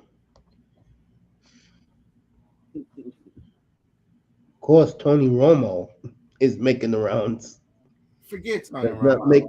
It's not making people happy. Nah, it ain't. He's Stan Romo. Yeah, Tony Romo got a lot of haters. Yeah. Rightfully so. What's up, 305? All right, Dolphins. They got most of their fans, believe it or not, is in Brazil, but they're going to put the Dolphins in Spain. So it look like the Dolphins will be going to Spain to play a game this year. So you Dolphin fans, Mr. Miami's pumped up. February 27th, my late dad's birthday. They'll be in Portland to play the Heat. I mean the Trailblazers. Where is my big back come on, you effing fish? Put better bait on your hook. Kane's upset about the Marlins. Dolphins are on vacation. Next subject. It's not football season yet. WrestleMania season is let go. Yeah, 305 in the WrestleMania, I'll tell you. 10 minutes to 10, so 305 be up here anywhere between 15 and 20 minutes. Yeah, he's just watching this last match. We waiting to see who's the winner out of Randy Orton and Sami Zayn. So Tony Romo got people upset at him. A couple of comments he made. One of them is that he believes the Chiefs are destined to fulfill the dynasty.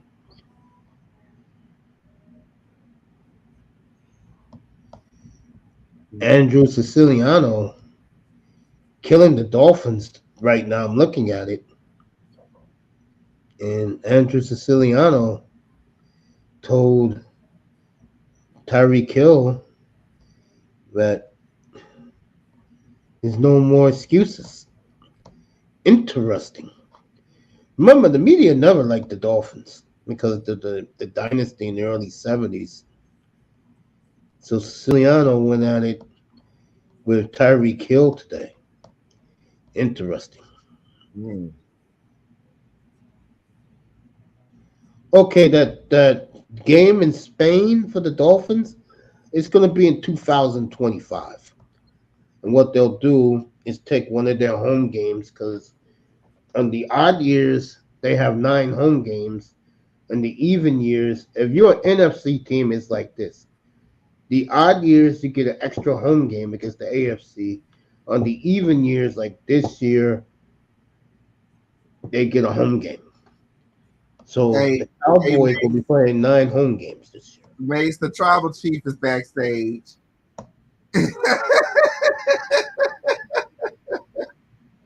Like 305 is channeling the tribal chief.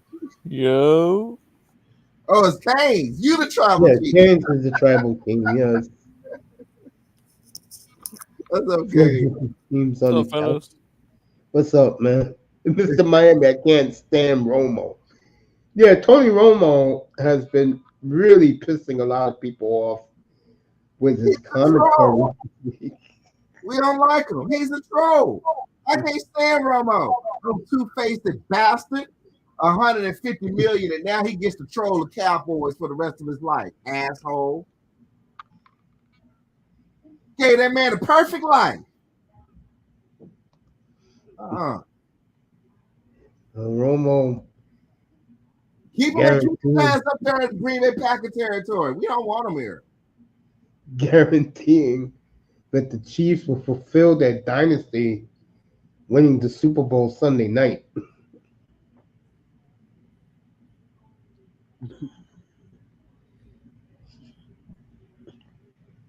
He talks about CJ Stroud. Some nice things about him. So, you people check out Brownie Ellis. He's going to start in about 6 minutes. That beautiful young lady. Thank you to Toya checking up on me yesterday and today. So, it's good. I can honestly say this, and I mean this.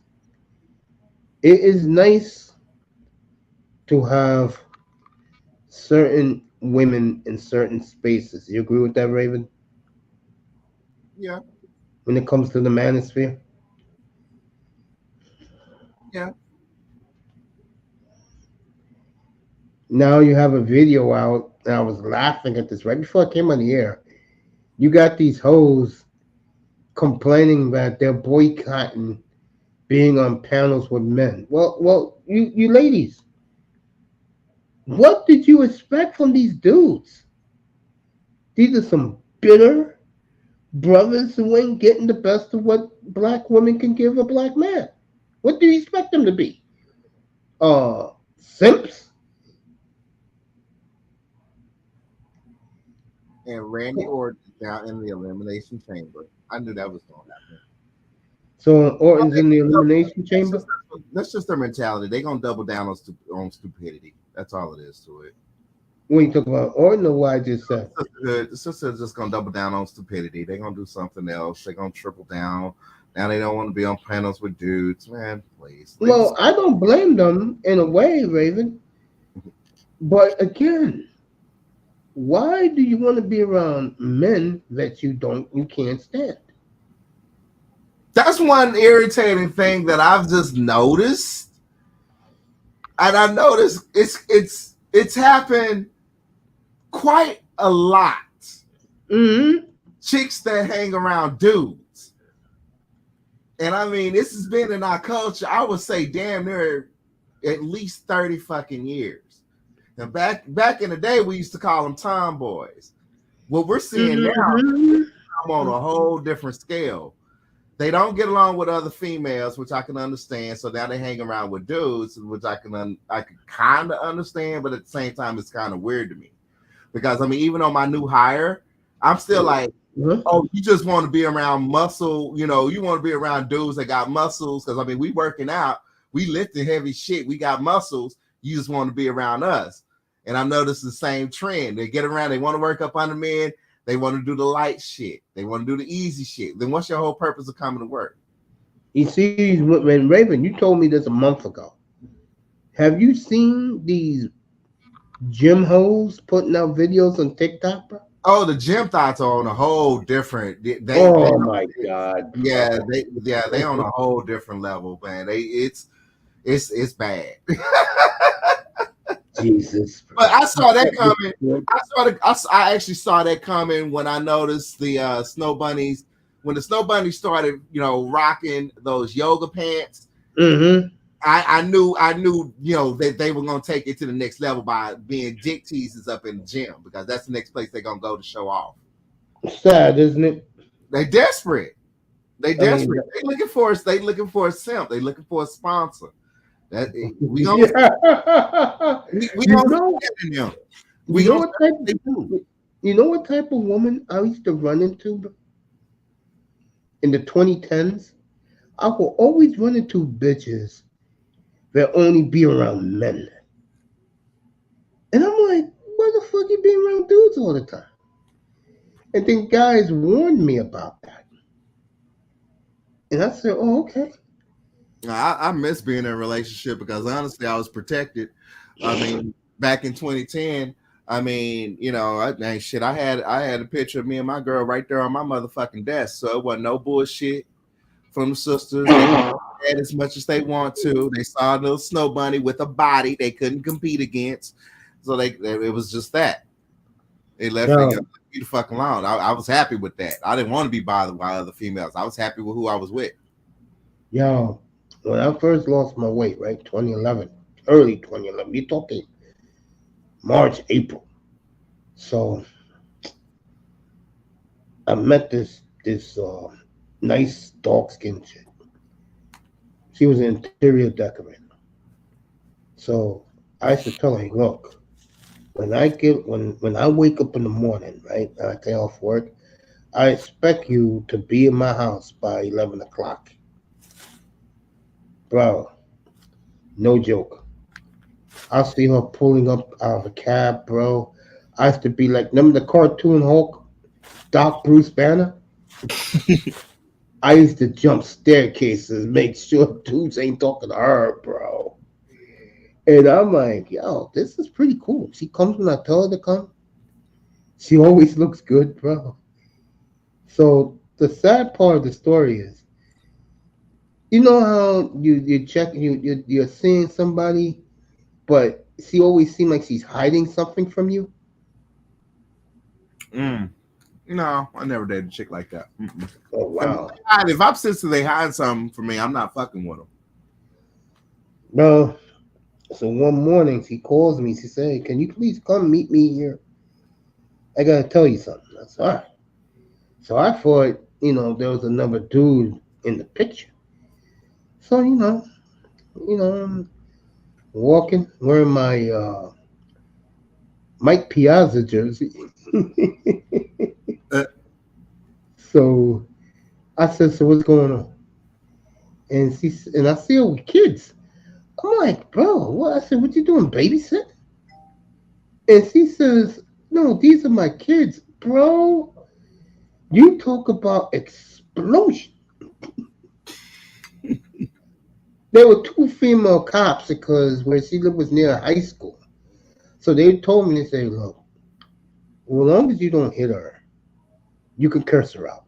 The bitch was wrong. That's what they told me, man. I cursed that bitch out so quick, bro. I'm like, damn. And here's the sad part. The little 3-year-old boy was tugging my pants like I was his father. I can't make this shit up. God damn. And from that moment on, I said, I cannot play ever the daddy game. That is something I never did in my life, bro. And I never will. Yeah, I was, I was fucking around with single mothers, and what did it for me, it was the one that I ended up fucking this last year because I hooked up with her again. But back when she was about 28, I was fucking with her, and so one day she figured it'd be cute to sit up and entice her daughters into, when I came over, to calling me daddy. And I'm like, oh, hells to the fuck no.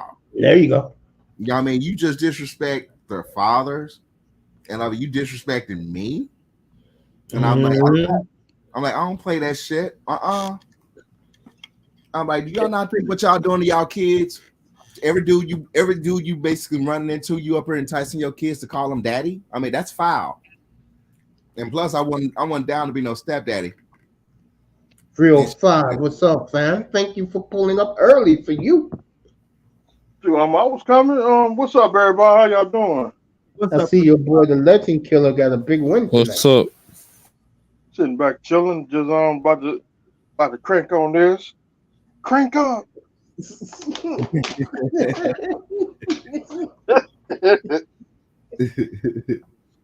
Yeah, where I used to live, bro, they sold that. They be having it on sale for like $8.99 now, bro. All those baby mamas in their pajamas and slippers be outside in the freezing cold, bro. And Buying that shit 8 o'clock in the morning. Yeah, that's how these chicken head baby mamas are, bro. I can't believe the Rock turned heel yesterday. You sure did. Even on slap on Cody Rhodes yesterday. I told you guys about Cody Rhodes, man.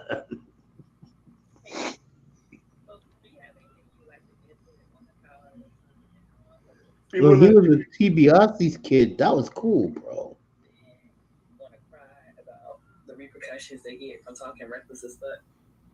Raven, you sound like you 10 miles away, bro. Oh, I'm sorry. I'm looking at Brownie's stream. I was chatting with her. I was looking at her atmosphere in the studio. What?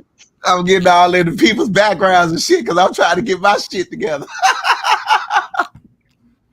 Sorry about that. Again, right. Raven Knight building the ultimate Death Star. Yeah, yeah, you can say that again. Yeah, I'm really excited, yeah, because next week I pick up my this is the first of 3 cameras that I'm gonna buy. What's the first camera you bought? Oh, well, the first one is that Logitech Bravio that's sitting on that damn desk. I ain't turned that thing on yet. I've had it for over a year. I haven't used it. I'm getting the DJI Pocket 3. So okay. Yeah, my video, I'm gonna shoot a couple of my plants because we were on Line Steppers this past weekend talking about cannabis grow. So I'm gonna show them some examples of buds forming because they wanted to see that. And so from there, I'm planning my shoots with my model. We're planning some trips. We want to do Vegas. Everybody's in Vegas this weekend. Vegas is booked up for the next 6 months. So, just been back planning. Got some nice, good topics. There you go. Brownie just started. I know Raven Knight, you got your post up there. Who's up there with her? Queen. I don't know Queen. Oh yeah, Miss Queen. Yeah, Miss Queen. She's been in the sphere for quite some time. She's been on a few channels.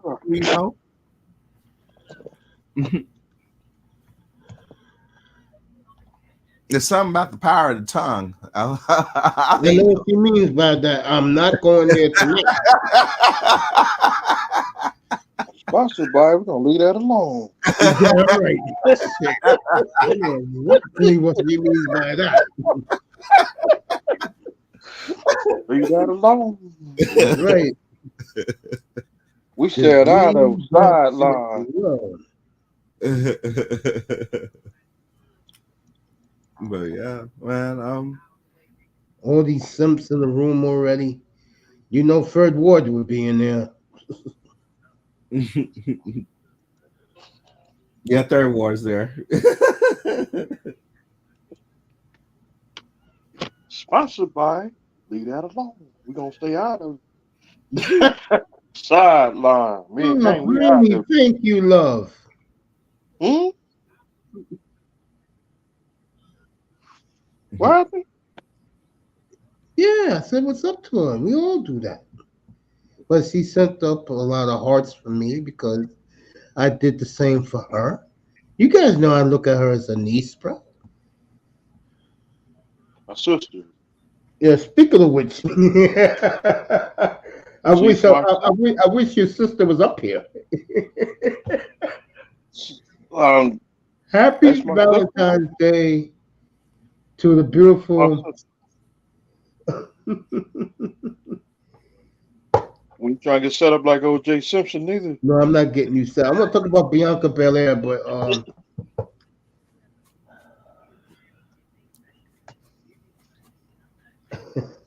damn. No, we staying out of there, Bob. Yeah, my damn problem. Shout out to the beautiful happy early Valentine's Day to China White. Okay. My sister. Yeah. Anyway, you put My Belair in the family. chat, and I was gonna talk about her. Raven called this months ago. I did not see this 2 weeks ago on a Saturday night. I tell you, her against Cargill WrestleMania. I'm glad I got Peacock right now. So Bailey about to take on the other girl from Damage Control. You know me, you know who I'm supporting. And it's nothing against Jay Cargill. I know you guys, especially you, Raven, you think she's the soul of the earth, bro. But Jay Cardell. I mean, Jay Cardell. If she yeah, bring the yeah. baddie, I think what's her name be in trouble. Who's Belair? About the baddies. Who's the baddies? But Jay Cardell used Jay to run. Cardell baddies. Yeah, Oh, Yeah, the crew, yeah, from AEW. I know who you talking about. Yeah. yeah, yeah. she ain't brought her crew out. I bet her crew is with her because I saw them because they were actually, as a matter of fact, they were with her. There was a behind the scenes where CM Punk was running out, before they did the event yesterday in Vegas, and they were Yeah. with her. They sure was with her. And yeah, Jade, I love Jade. I love Jade to death. She's a divester. I mean, you can tell in her voice. She is. So Yeah, isn't she still married to Tony yeah, Phillips? she married. Yeah. She fully married. But Right. she has the divester. Je ne sais quoi, I guess you could say. But they show, she was with one of her homegirls that was a baddie in AEW. So yeah, I look forward to seeing her develop because she got to show her baddies. Her baddies gonna pop up. I'm pretty sure most of her baddies gonna be there, all except for because when that one specific one show up, it's gonna get televised, and that's Barack's daughter because Barack's daughter is one of her baddies. The short one, And not her manager. not the slender daughter. It's the short one, the other one. I forgot her name. I forgot her name too. And what about her former manager? All right, this will make Raven Knight very happy. Amazon Prime tonight has snagged the NFL playoffs next year. Yes, they have because Amazon is the best. There will always be Prime. I keep telling y'all this. You can't escape. You might as well just submit. Try it out. Amazon is like the best service. It is. I hate to admit it, but Raven's right, folks. It I is. hate to swallow my pride, but he's right. I mean, it truly is the best service. Not only in customer service, in streaming platforms, it's the best of all streaming platforms. It beats Paramount Plus. It's beating Disney Plus hand over foot. Disney Plus reported another 1 million plus subscribers dropped because of the prices increases. Yeah, y'all may watch Netflix, but y'all ain't got shit on Amazon Prime. Amazon Prime is where the value's at. And now we got the playoffs. And we going to get the regular season. And eventually, we going to get all teams. Yeah, they got the baseball this year. Yes. We got the Yankees. We're going to get the No, NBA. you got all the baseball now. Yeah. So you might as well join up. All right, the Wall Street Journal tipping their cap to Amazon Prime for snagging playoffs next year in the NFL. A DVD player, aka a DVD player, plus Netflix. Netflix and kiss it. I don't know what I'm gonna do in 25 when WWE. I'm a pirate like crazy because I'm not subscribing to Netflix. No, I'm not doing it. I'm not. I'm just not. No. There you go. You put cooties on there. No. Coonies. No. They do that. Yeah, I'm done. And it's a 10-year deal, dude. Oh, fuck that. Dang. 10 years worth of premium increases. Kiss my ass. You're not a life insurance policy. Fuck out there here. There you go. Let me check out the NBA tonight. So my wrestling be over too. Yeah, wrestling gonna be over. Watch. I guarantee you they're gonna make some alternatives to that. I guarantee you. What are you talking about? Hey, Uncle. What's up, Tony? Hey, I want to ask you this question. You watch old school basketball and stuff like that. I want to bring up a player, and can you explain why even your generation and really doesn't talk about this guy anymore? Was it because he didn't really win much? Earl the Pearl Monroe. You know what it is, Tony? Honestly, what? People just don't care about those guys. Now, here in New York, Earl Monroe is a legend. You know, he's a legend here. I mean, the New York Knicks, by the way, them, the Edmonton Oilers, and the Montreal Canadiens, what they have in common, these are the only teams in the history of sport that everybody in their starting lineup made the Hall of Fame. So outside of New York, really nobody cares about Earl. No. Even though he was a great player. No. Sad, right? Yeah, it's sad. Like I hear the reason why I know about him is because I have friends whose family members are from New York and from the DMV area, and they always talked about how great Earl Monroe is because he would travel around and play street ball around when he was in high school and stuff like that. He would always do like street ball tournaments in the Philadelphia, New Jersey, and New York areas and stuff like that. That area, that whole DMV area in New York, he would always travel around. My mother will talk about him all day with you. That was my mother's team back then. So. Oh, she was a Knicks fan? Oh, yeah, still is. Oh, okay. Yeah, she loves the Knicks. And she's surprised how good they are this year. I am, too. He was an all-time great, Tony, I can tell you that. This bad. Outside of New York, they don't talk about him no more. Yeah. Is it because those Knicks teams really weren't good? Like, they didn't really win anything? That's why they don't talk about Earl too? Wrong. They won 2 championships. 70 and 73. What are you talking about? The last time the Knicks won something. Oh, no. That after those 2 championships, during most of Earl's career, weren't they like perennial, like they would always get kicked out of the early like No, early. they used to get to the conference final and lose, and then 2 times they got to the conference final and went on to win championship against great Laker teams. I might add. That was with Kareem, Kimball right? and West.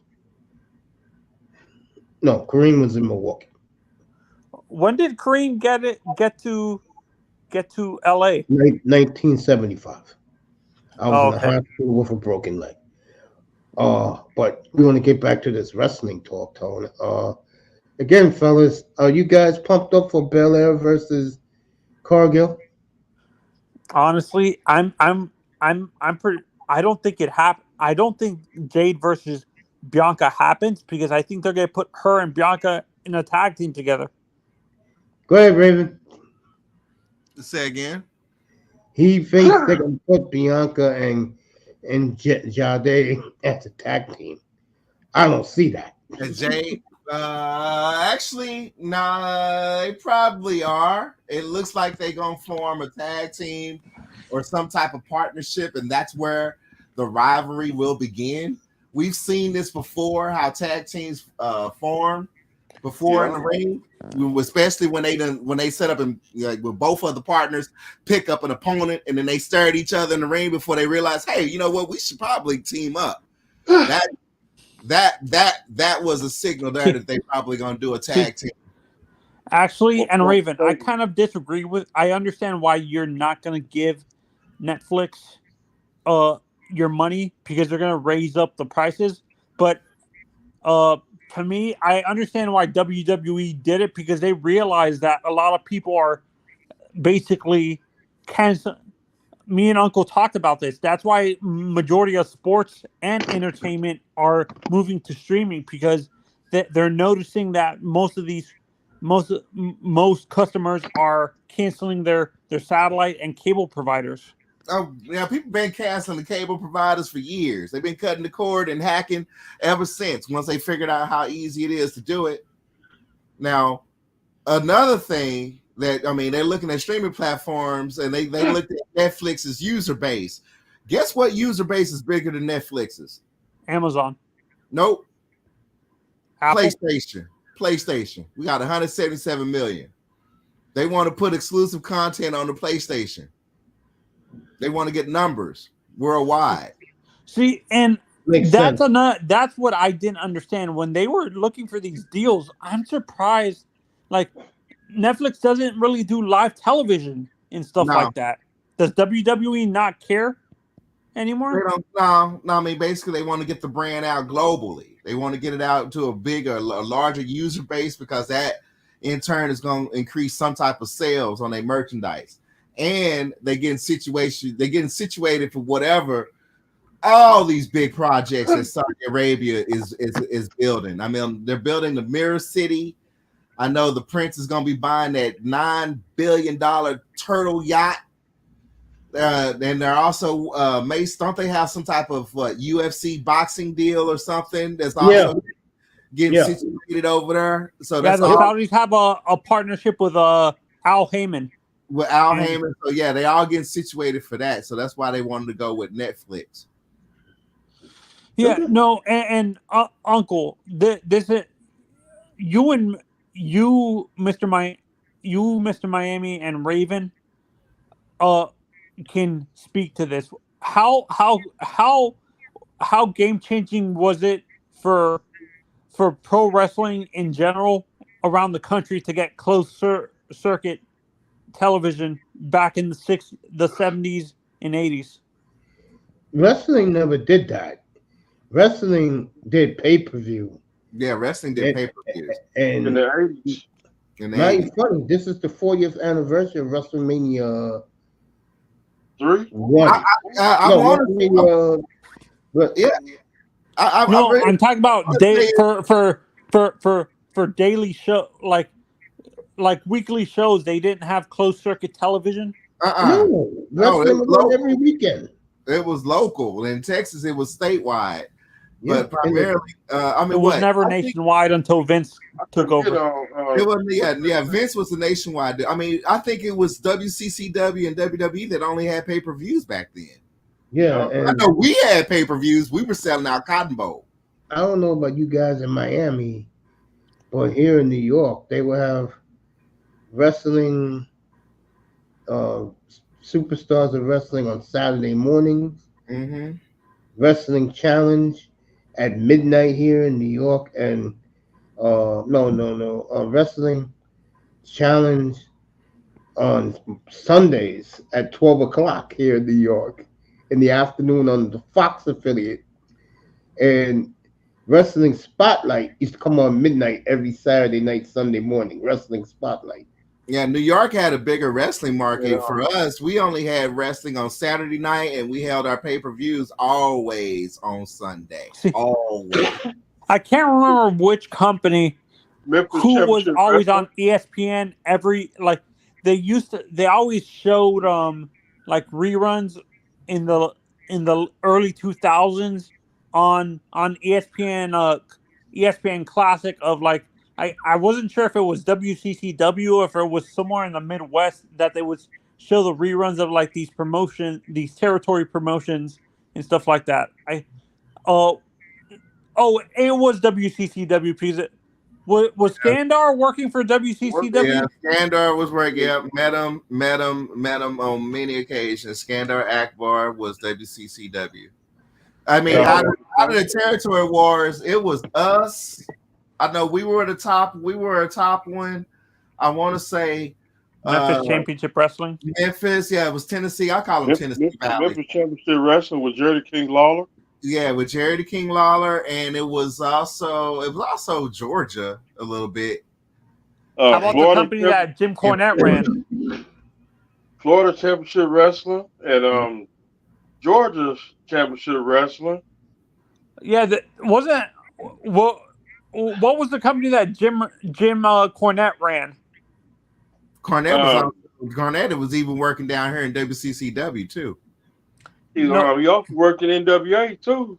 Yeah, you talking about guys that pretty much went through all the territories when it comes to Cornette. No, I thought he ran a company around that time too. Wasn't he running always like they always do that little co-ownership, but no, yeah. I mean, he also did that here. Then there's the Carolinas with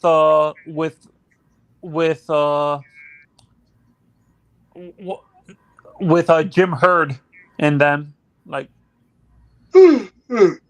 Mm-hmm.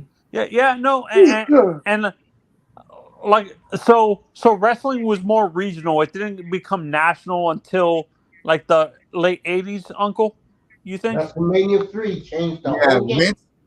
Vince couldn't move into Texas until the Von Erichs died off, and they lost control. They lost control and funding of Sportatorium, and Sportatorium went into financial ruin. The Von Erichs went into financial ruin. And that's when Vince came on in because he's like, okay, now the Texas market's open up. Now I can come on in and bring my product in. That's what happened. Do you think the fans would have turned on Fritz if he sold a portion of his company to? Absolutely not. As a matter of fact, we were begging.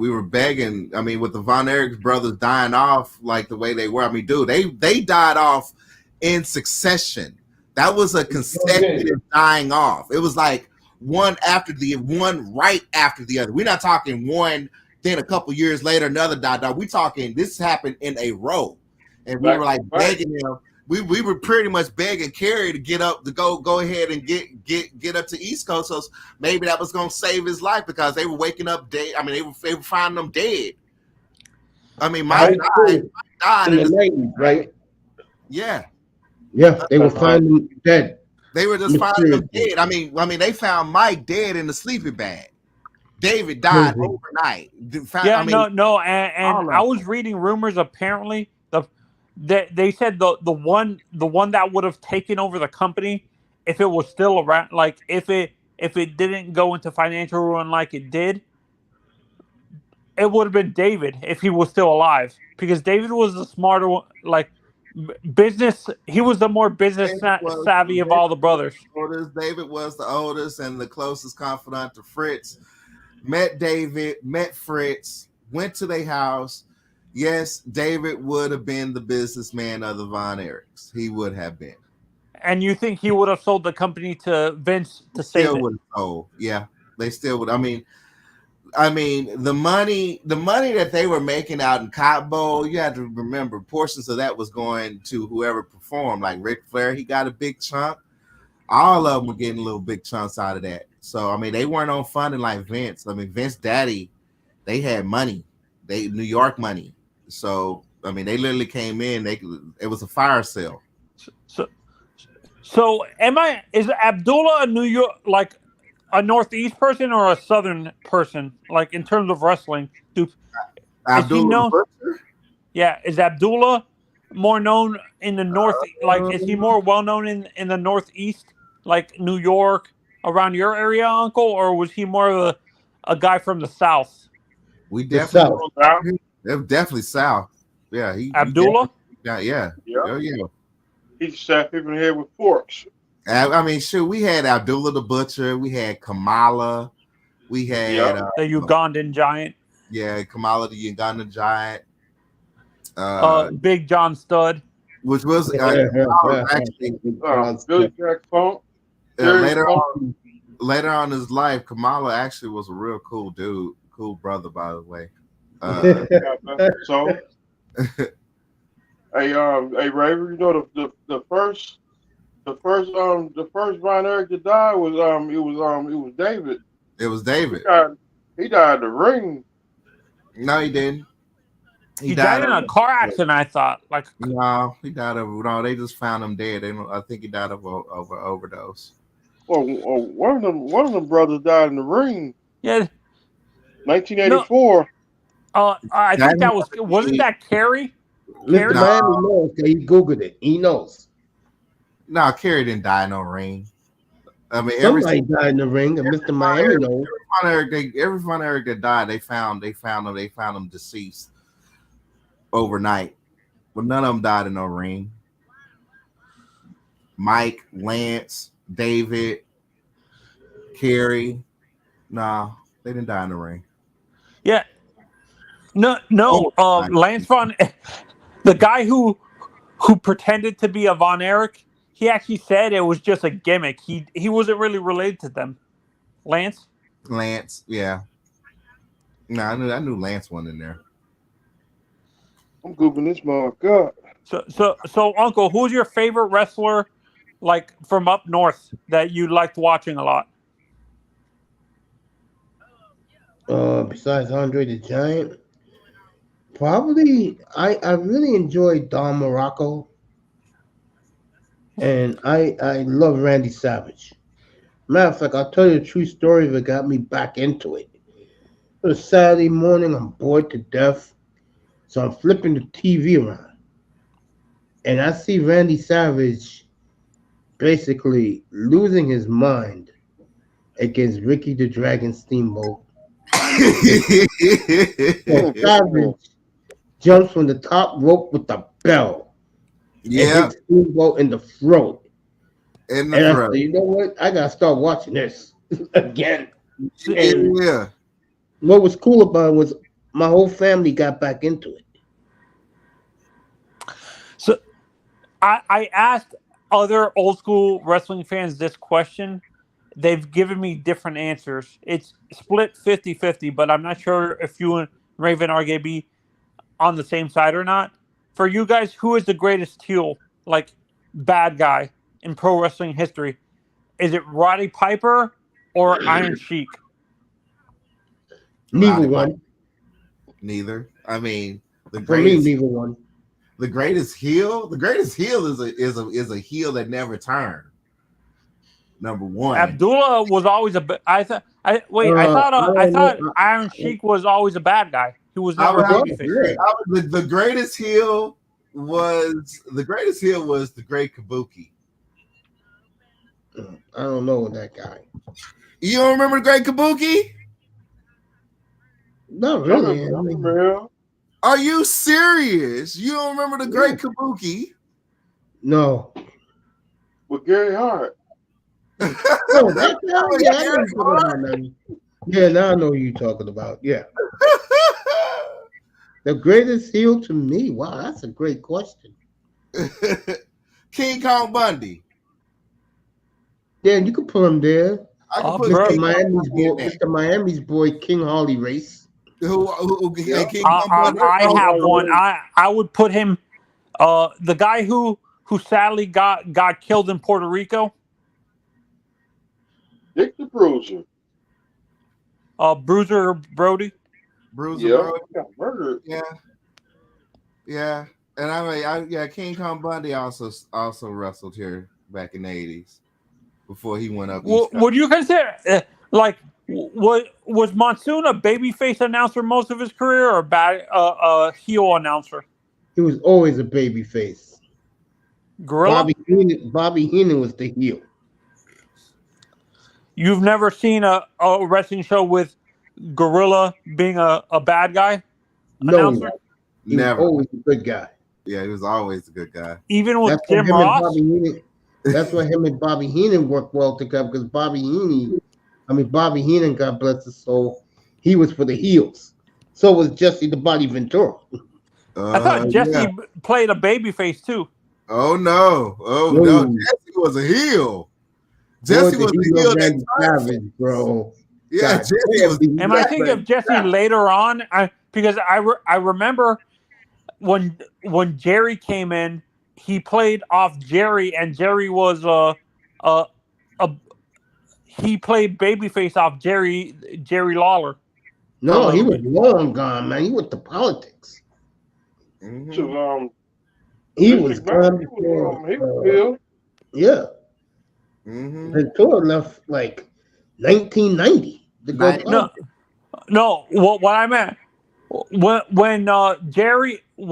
Jim Ross came in and Gorilla was still working in WWE. How did that work? Because Jim was always a babyface. How did him and Gorilla work across each other, being that they were both babyface? I don't think Jim Ross worked with Gorilla. Gorilla was gone around Long gone. 93. Am I Yeah. thinking Was of Bobby he doing, like, Heenan before? Like, Yeah, did he Bobby work Heenan with went Bobby? to WCW. Yo, yeah, forever. Okay, Gorilla no, because I Monsoon? thought Jim worked with someone before Jerry Lawler in WWF. No, he always worked with Jerry Lawler. That's where they Oh. worked well together. Jim was the good guy. Jerry Lawler was the heel. Jerry Lawler was heel in the 70s. No, he's talking about when he came to WWE as the announcer. Yeah, because I Yeah, remember him working with Bobby in early WCW, NWA. Then he went to WWF later on. And He that's did. when Vince... Jim Ross came in the 90s, bro. Huh? Jim Ross, Jerry Lawler, they came in the mid-90s. And Vince. And Vince was the announcer. Yeah, Vince was with Jesse? What's his face? Jesse. Yeah, he was with Jesse Ventura. That was one of the best skits ever. When Jesse Ventura said, "Yeah, man, you don't know what happens on 42nd Street?" And he said, No. What do you mean, Jesse? The Big Apple, 42nd Street, McMahon. This is an honest question. When Vince was working as a wrestling fan back then, Raven, Mr. Miami, and Uncle, did you guys always know that Vince owned the company, even though he was the announcer? Yeah. Yeah. Yeah, Because I mean, a lot it of was fans pretty much didn't. his Like, dad, I mean, his dad pretty much passed the torch to him live on In the television 70s, yeah, in the Yeah. 70s, the late 70s. when he introduced him. Yeah. Yeah. Bob Backlund, Pedro Morales. yeah. were you a Bruno Pedro Sammartino. Morales fan, Uncle? No. And I never heard of Don Morocco. Can you explain how good he was, Uncle? Morocco was great, man. And he was a great guy who did the shoot. Like when they interviewed him with Mean Gene Okerlund, he was Yeah. great. Yeah. No, it's weird. It's weird, being that he's a New York around that area, Uncle, that you didn't like Bruno a lot. No, Bruno's from Pittsburgh, bro. He's not from the New York area? No, from Pittsburgh. Oh, okay. Yeah. Why I didn't like Bruno? He was boring. But He was my just a wrestling, muscle-bound idiot, basically. yeah, my wrestling, believe it or not, was in L.A. at the old Olympia on Channel 47, I think, every Wednesday night, and it was live, and that was John Tolos, of Freddie Blassie, Big Cat Ernie Ladd. My boy. Yeah, Big that Cat was Ladd. some real shit, bro. Where this guy named Gordon Soley that used to do the play by play. Yeah, Yeah. No, and did you ever watch any of the Lil company Mafia. that ran like in the around that time run by Offensica? Yes, Did you ever get Offensica came in the 80s. The Samoans. No, I'm talking about did you ever watch any of their I wasn't sure if that was just a local thing in Florida or if that actually you guys got some of those shows, some of the independent things down up there in New York from like Yeah, Florida Championship and those Wrestling. like UHF channels, we got it. I know I did on Sunday nights. I got it. Mr. Miami, you ready? I'm right here. The greatest family of all time. We're not Greatest the type thing of all time, guys to Bobby say, Ray. that's right, baby. We're not the type of guys to say, we told you We told so, you so. but We we told told you you so. That's right, baby. Yup. Hey Raven, did you see that press conference when Rock slapped Cody? Yeah. I seen it yesterday. Again, if Cody Rhodes is one of your big time guys, you got problems, bro. No, you got to complete his story. That's all. It's all about the story. We want to see the completion of the story. Yeah, no, because the completion of the story is because his father Dusty never won a WWE championship. That's what it is. He's Yeah. gonna complete something his father never did. But Yeah. Dusty did with the NWA title. Dusty, and I swear Dusty did. Well, Dusty won the Intercontinental Championship. Yes, he He did. did. Yeah, back in the 80s. Yeah, back in the 80s. Did- But I did- swear did- he won the when- championship belt, though. I swear he won the championship belt once. He didn't hold it long. Who was the champions? That was when he was with Terry Reynolds, his ex. Yeah. I'm talking about. Well, I wasn't watching when he was with that, but I'm talking about back in the 80s. Let's see. It was Bob Backlund. Iron Sheik had it for a quick second. Then Hogan took it from him. Then it was who took it from Hogan? Who took it from Hogan? Was it Mr. Machismo? When did Scott come into WWF? Early 90s. Ooh, I wasn't sure if he was in there in the 80s. Did Savage get it from him? Yeah, it was Savage. I think it was. You're right. It was Randy. That's when he was. That was before the whole split of the Mega Powers with Hogan. I think that's when that rivalry started. I think, right, with Miss Elizabeth. Yeah, I guess, but business changed when once Ric Flair got there. Once Ric Flair got there, things totally changed in that federation. Take that back. Andre the Giant beat Hulk Hogan. Yes, he did. All right, so Andre the Giant took it from Hogan. But he gave it to $1 Million Man. Tell DiBiase. Was it the greatest? Let me ask you this, 305 and Raven. Was the 92 Royal Rumble the greatest ever with Ric Flair beating all those men? No, I gotta say my Royal Rumble was Shawn Michaels winning it.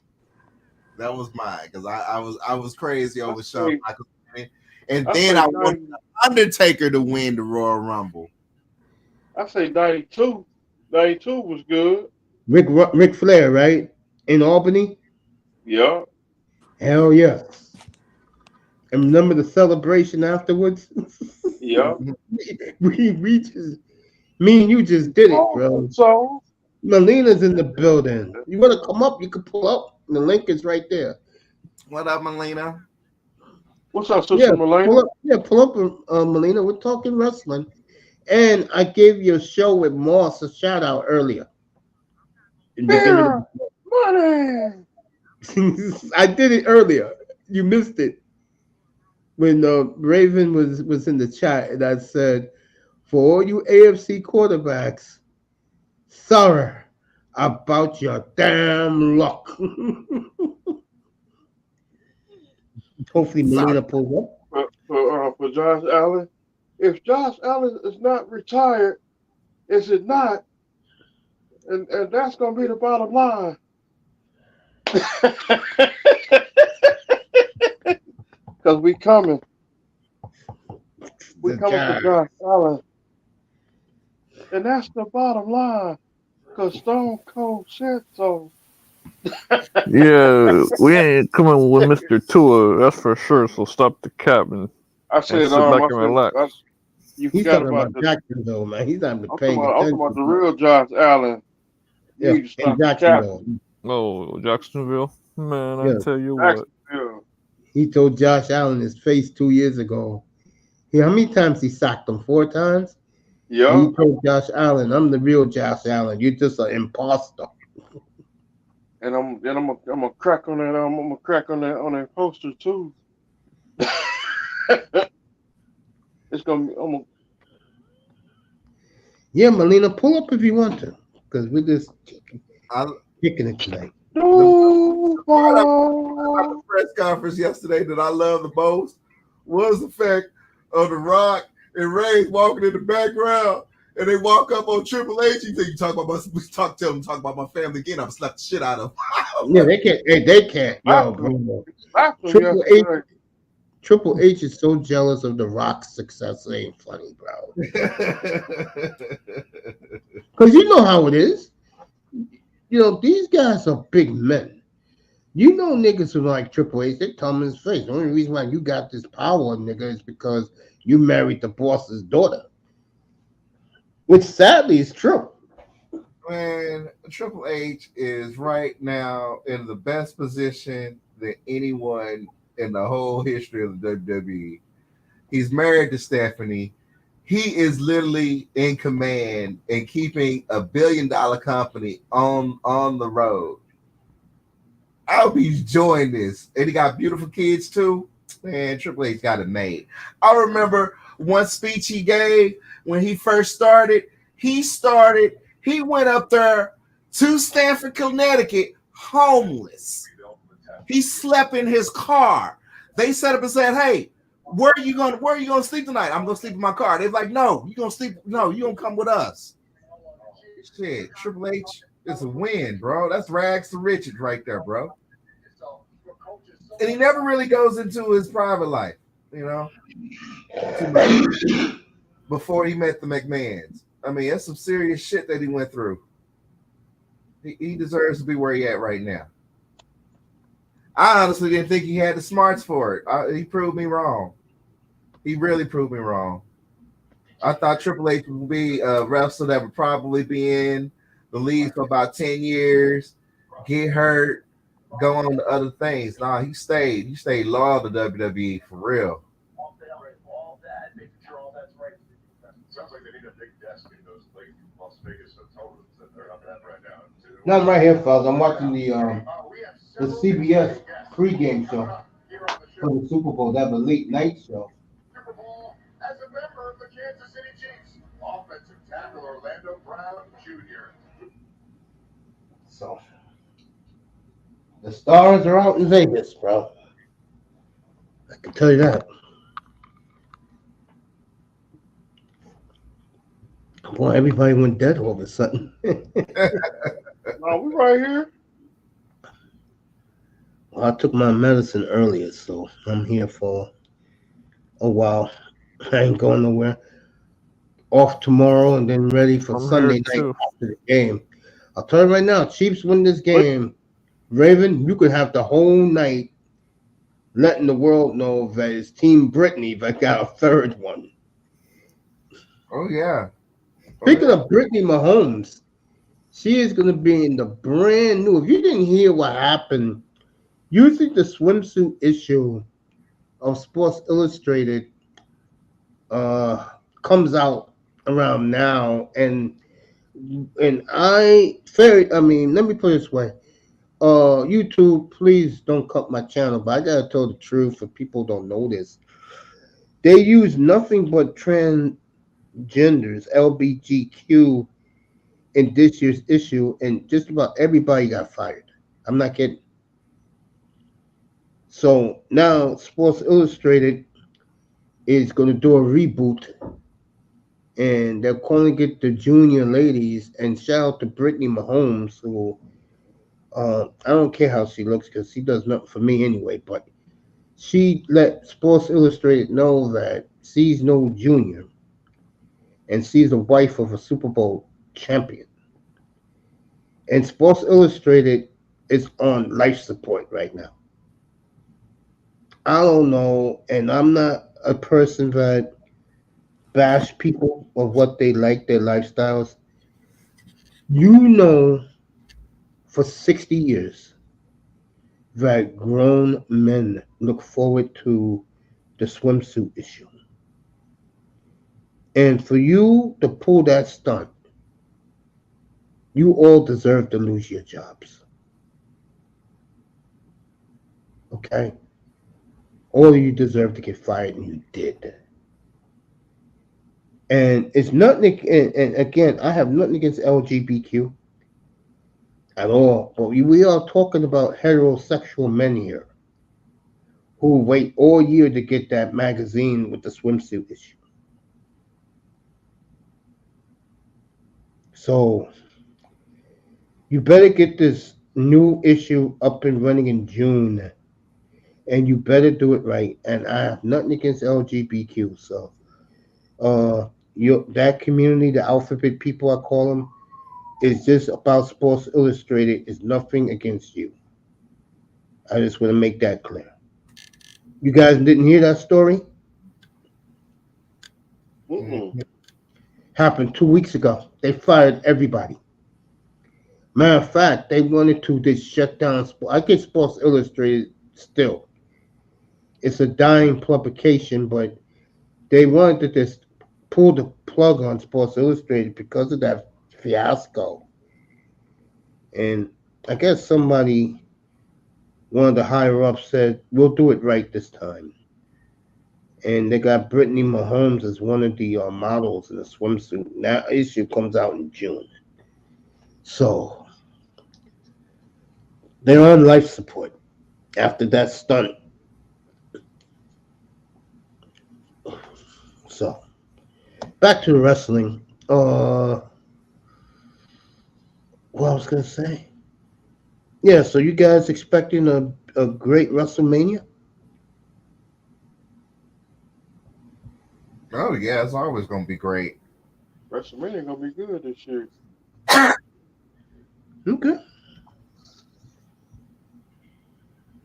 I mean, it's good every year. I mean, one thing about WrestleMania, it's always a complete show. You're gonna get your money's worth. I'm glad for you guys. It's not bad for me for $5.95. I'm not looking forward to that weekend though, because I'm pretty tired. Well, that's a lot of wrestling. That's a lot of wrestling from Friday to Monday. You ain't lying. I remember Raven, when he first came up here 2 years ago, he told us that he took his little niece to it in Dallas, and he got tickets to see all the events. And congratulations to Sting and Darby Allin. They won the AEW Tag Team titles.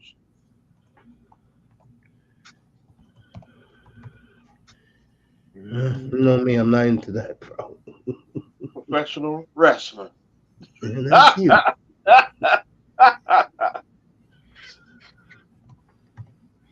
After Sunday, no more football. No more football talk. To me, football fine, bro. The only question is Is Mahomes going to pull off the inevitable? That's the question. If he can do that, then You forgot Chiefs got their refs.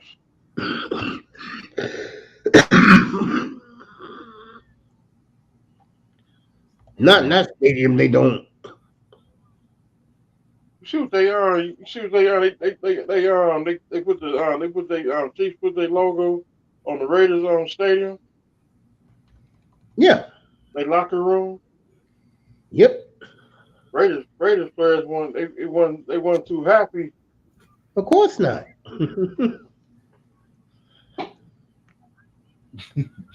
Yeah. Next year's Super Bowl will be in the home of the 49ers in Palo Alto. Year after that's in LA. No, Yeah. next year's Super Bowl's in New Orleans. No, it's in Palo Alto. Trust me. Yeah. Go Google it. Go Google Yep. it. Yeah. The fix is in. Wow. Look at this motherfucker, because I think 2030 is going to be in Lambeau. No, 20 never is gonna be in Lambeau. Hell No, no. it's going to be Raven. It's going to Raven. Trust me, Raven. They're already. That's what they're building in Green Bay as we speak. Psych, ain't nobody No, going. seriously. Told you I it's said gonna be before. it's gonna be in New Orleans next year. No, I'm dead serious about this. They got tech hubs moving there. Oh, I'm gonna talk about Green Bay. They're building hotels there now. Wow, they expensive shit up there just to freeze to death. Fuck yeah. I don't care. Kiss my ass. Xerox, IBM, all y'all. I hate to tell you this, but I'm gonna be a little racist here. So people who are Caucasian listening, excuse me, but I'm telling facts, and I think, especially if you live in Middle America, you will agree with me. What I'm about to say. White people are motherfucking crazy. A lot of white folks will go to that Super Bowl. Trust me. A lot of them are crazy. They're going to that Super Bowl in Lambeau. Be out there, it would be going on Lambeau. minus 30 degrees. We're talking about, oh, this is fun. Yeah, exactly. Great. Yeah, they are. Get out of here. They're gonna treat Lambeau Field, what it is, the Mecca of pro football. And I think it's gonna be a hit if they go to Lambeau. But Lambeau will get a Super Bowl in the early 2030s. IBM has moved there now. You know what they're doing? They're keeping everything on the hush hush because they like their little town. They don't want outsiders running up there and chilling.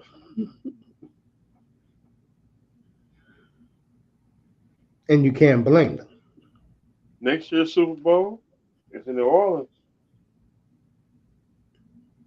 You sure about that? Because they just showed Palo Alto as the next Super Bowl. I'm not lying about this stuff. Well, if it is, then you're right, huh? So I go get up.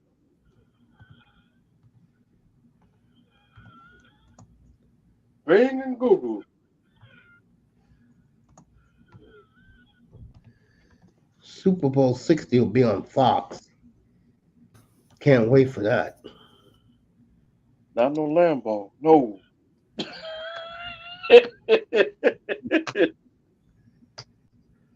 Super Bowl 26.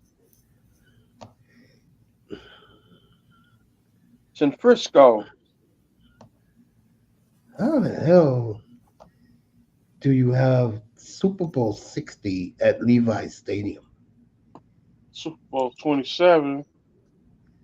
No, we're past that, bro. We're talking Super Bowl 59, 60, and 61.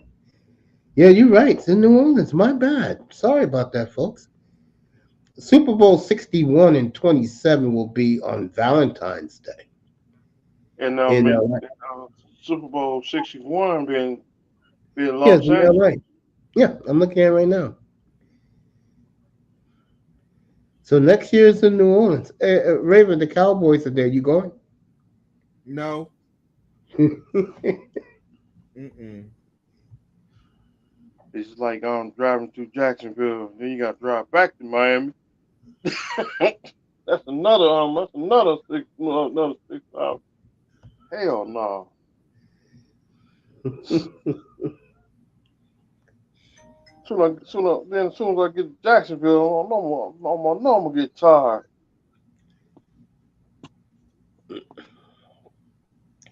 So you Then you agree got with Zano, Raven about Cargill and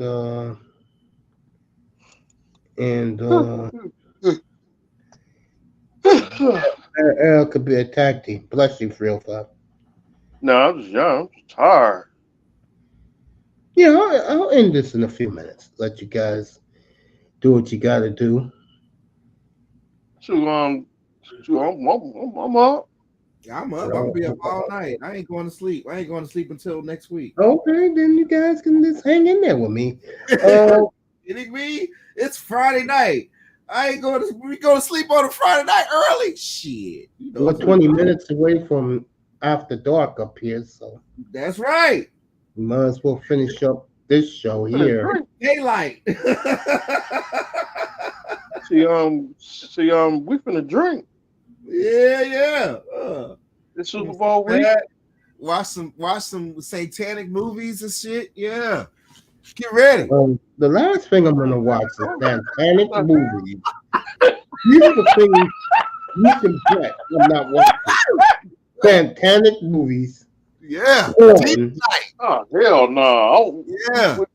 You couldn't pay me to watch porn. Okay, so you know I'm not watching no porn. Okay? See, I got a cross. I got cross of holy water. No porn. What's up? Coulda want me to jump on this panel to talk about porn. No, well, I'll talk about porn with you Wednesday night because you're a pro. So I can talk to you about that.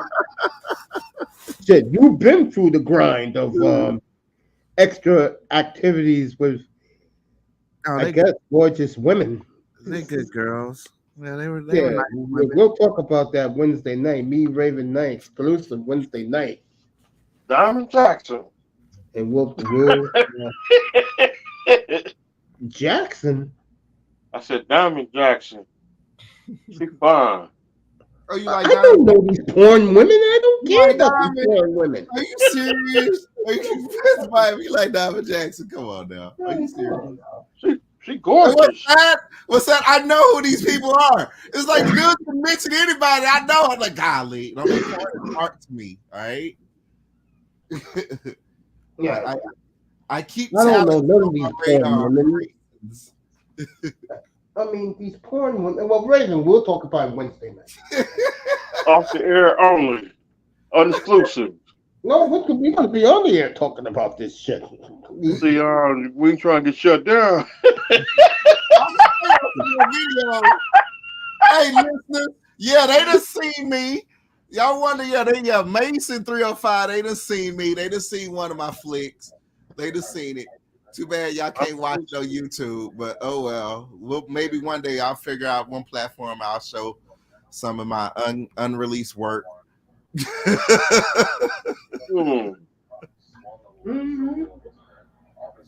Oh, I got a nice video. If y'all want to see Mocha, as we were getting ready for the photo shoot. I think I could show that. I mean, yeah, I could show that. I could take control and show that. It ain't nothing bad on that one. Yeah, I can see her dancing.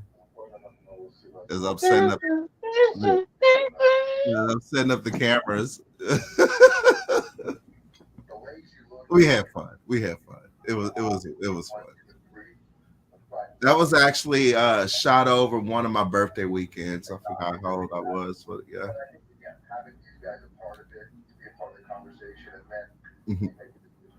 I don't know, but me and Raven, we'll talk about this one.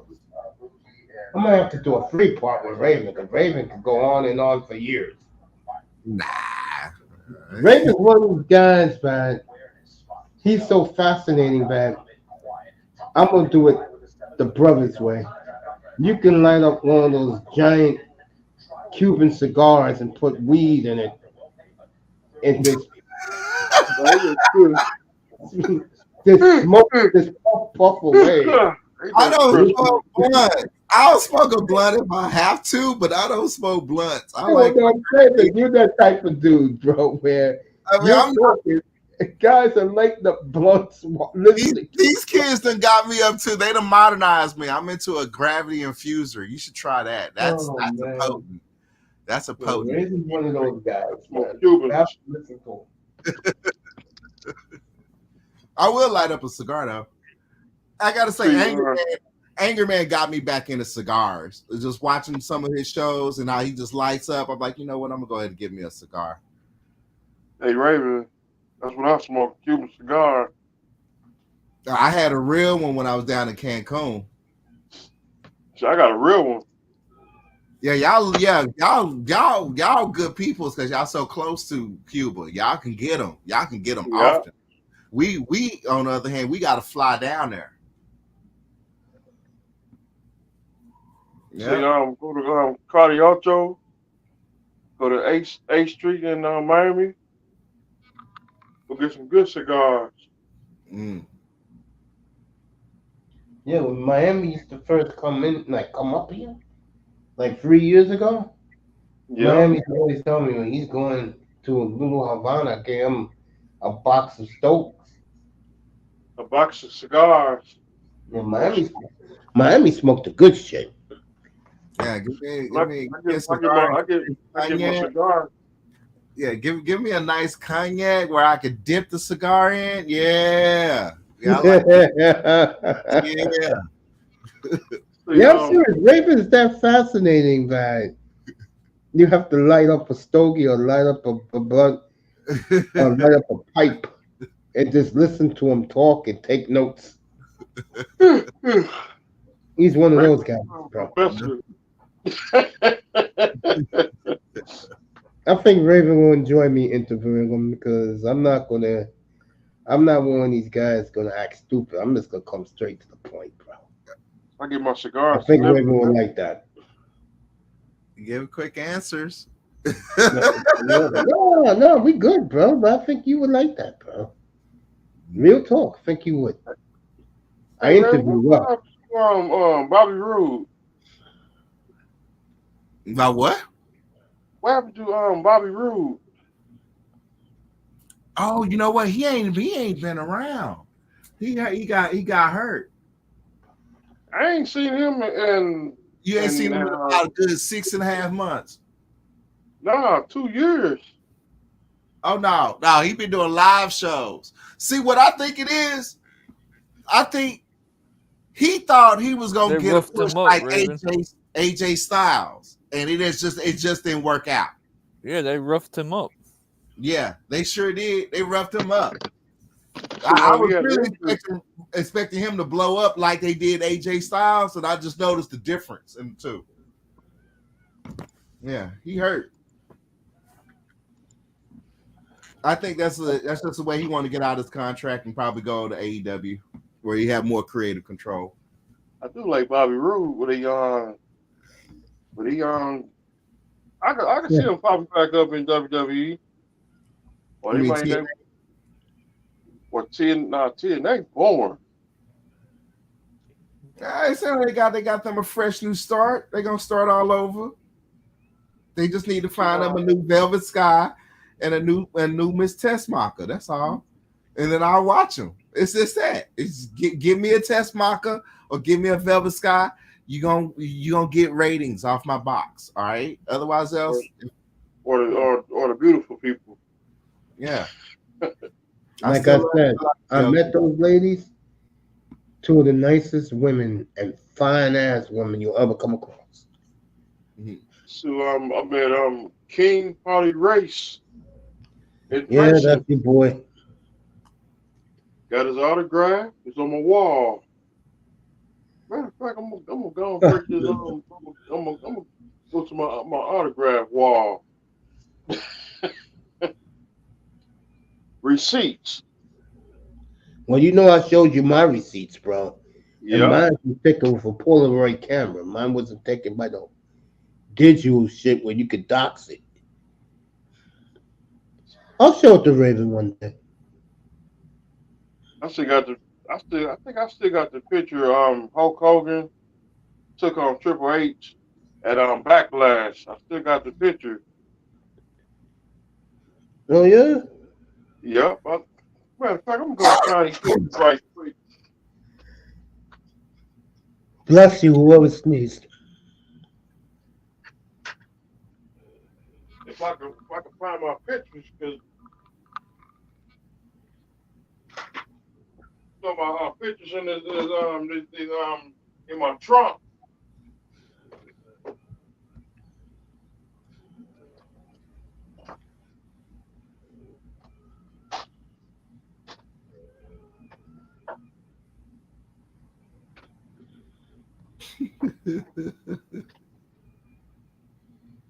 Raven's in love with this. Shame old boy is getting married later today. Who's getting married? My nephew is. Oh, congratulations to him. Yeah. Wow, he's getting married in 2024. Good luck. Yeah. I've heard stories.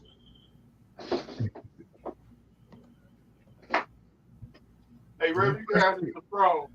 The first 2 years are the hardest. But once you get past first 2 years, it's easy after that. Hey, Raven. What's up? Oh, you got the Patron out? Yeah. I'm gonna give it away tomorrow. I'm just gonna say here.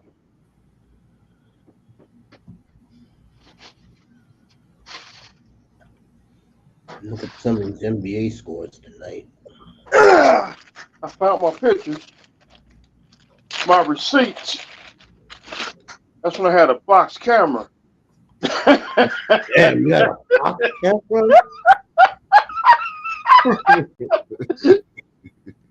That's when I had a box camera back then. Let me do the NBA tonight.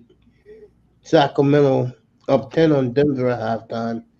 Lakers losing again to the Pelicans tonight. And the Fat Bastards having a great year for Zion Williamson. Come on, man. Look at Mahomes fried chicken. Yeah. Damn, that's an Yeah, old right. picture, man. Yeah. Sheesh. The Fat Bastards playing well this year. Remember how much I used to kill him 305? Of Yeah. course. He's not eating any more chicken. Come on. Come on, man. Look at that man eat Mahomes fried chicken. Yeah, you was sure you used to tell me that, man. Oh, it didn't have Probably heard you. What you said. trying to apologize. I said, bro, you did what you did, man. Trying to tell me that fucking Zion Williamson is better than Morant and fucking Luka Doncic. I'm like, nigga. Oh, you kidding me? Oh, that argument with me and him exploded, bro. That was street shit with me and him, bro. Found it. Never since then, bro. Mr. Miami everybody used to crack up on him. He became my whipping boy. That's when I had a box camera. Fabi, it was crazy. check on Triple H at Backlash 2002. Nigga, you had a box camera in 2002. I didn't have no digital camera. I had a box camera.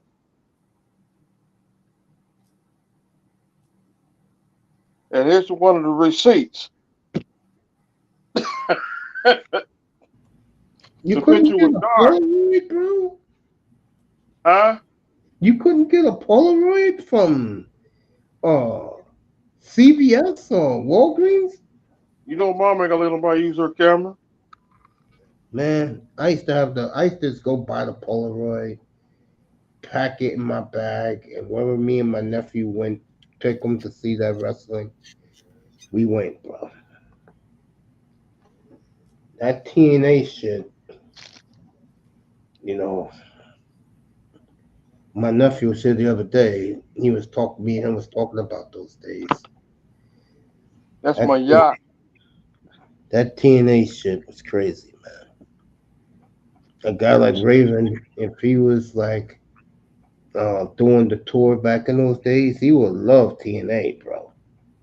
Y'all see it? Yeah, we see it. Come on, the yacht.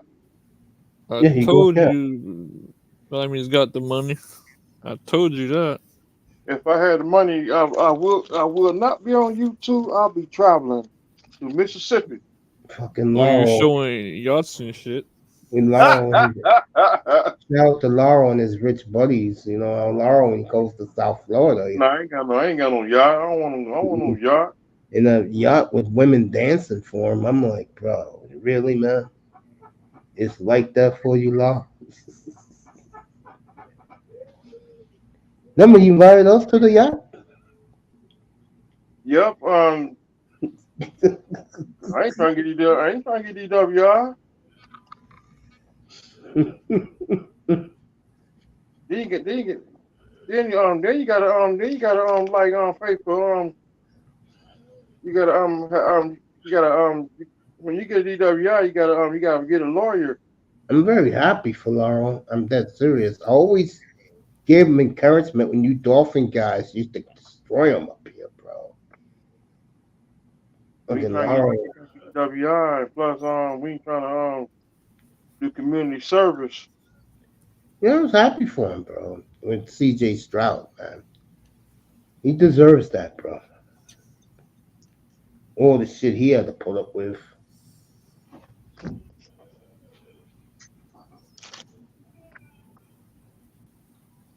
And them people in the rooms, they ain't got nothing to show. Gang. Dolphin Stadium. Yeah, Mace. Are you counting down, bro? Are you counting down? Go ahead and start that clock, bro, because we finally under 60 days away from Godzilla. Yeah, I'll probably get my tickets next week, bro. It's gonna be good. I mean, I'm seriously looking forward to Super Bowl just because of this trailer, bro. Well, bro, I'm just gonna be sitting in my living room, just chilling when that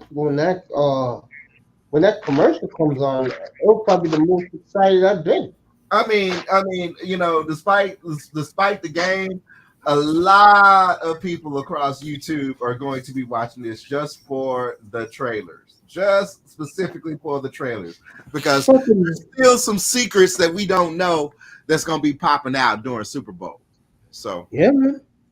And Wandering Earth 2 was 100 times better than -1. And that was pure science fiction. Yeah, it was pure science fiction. The goddamn movie took forever, but at least I picked up on it in 15 minutes. You are the only one in the whole MonsterVerse that didn't like -1. Everybody else is like, I'm buying it. It's going right beside King of the Monsters. I'm not gonna watch it as many times as King of the Monsters. Oh no, I fear and I feel the new Empire. I'm gonna hit 8,000. I'm gonna watch that movie 8,000 times. You know what I should do one day? I should hit up BGS and say, nigga, watch this movie. I'm dead serious.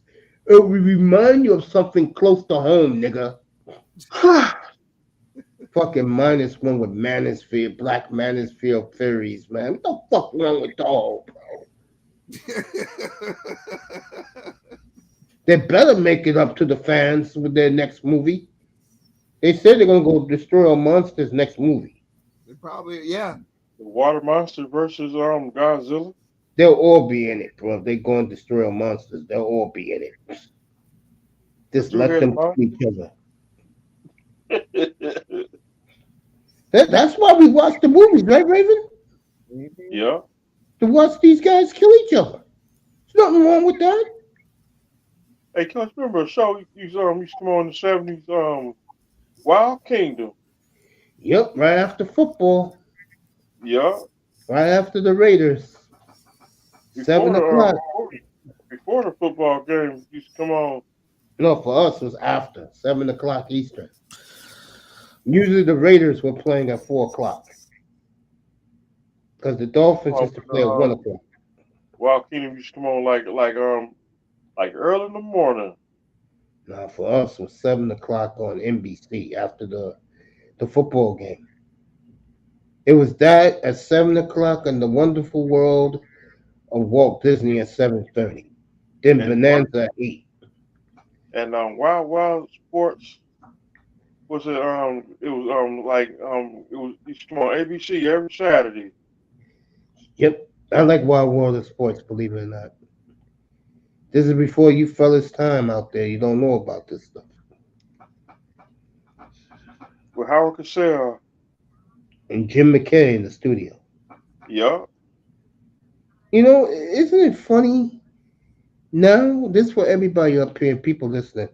Isn't it funny how sports have changed the way they cover it now? Yeah.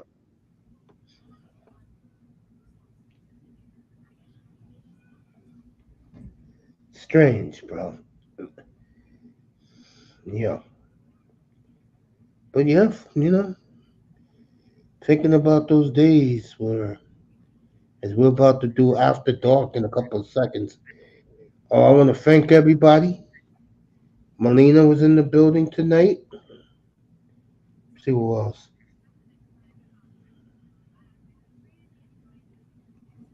Anybody else? I test. Thank you, family. Cowgirls. Purdy. I wish he would stuck around, man. I test. Tremendous. Iman was here tonight. Thank you, family.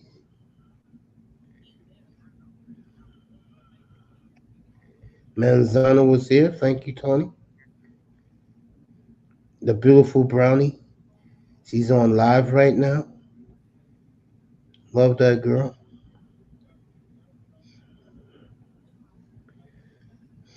Oh shit, they got Thank Noble. God for my sister, China White.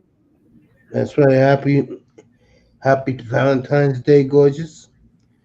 And You a late get to get birthday. what you like. Got That boy in the building. Whose birthday? 305. to my China White, her birthday. Yeah, passed already. Yeah, I was telling her happy late birthday. Mm-hmm. I wished a happy birthday on Instagram. Love you, Toya. Thank you for checking up on me, love. That boy, of course.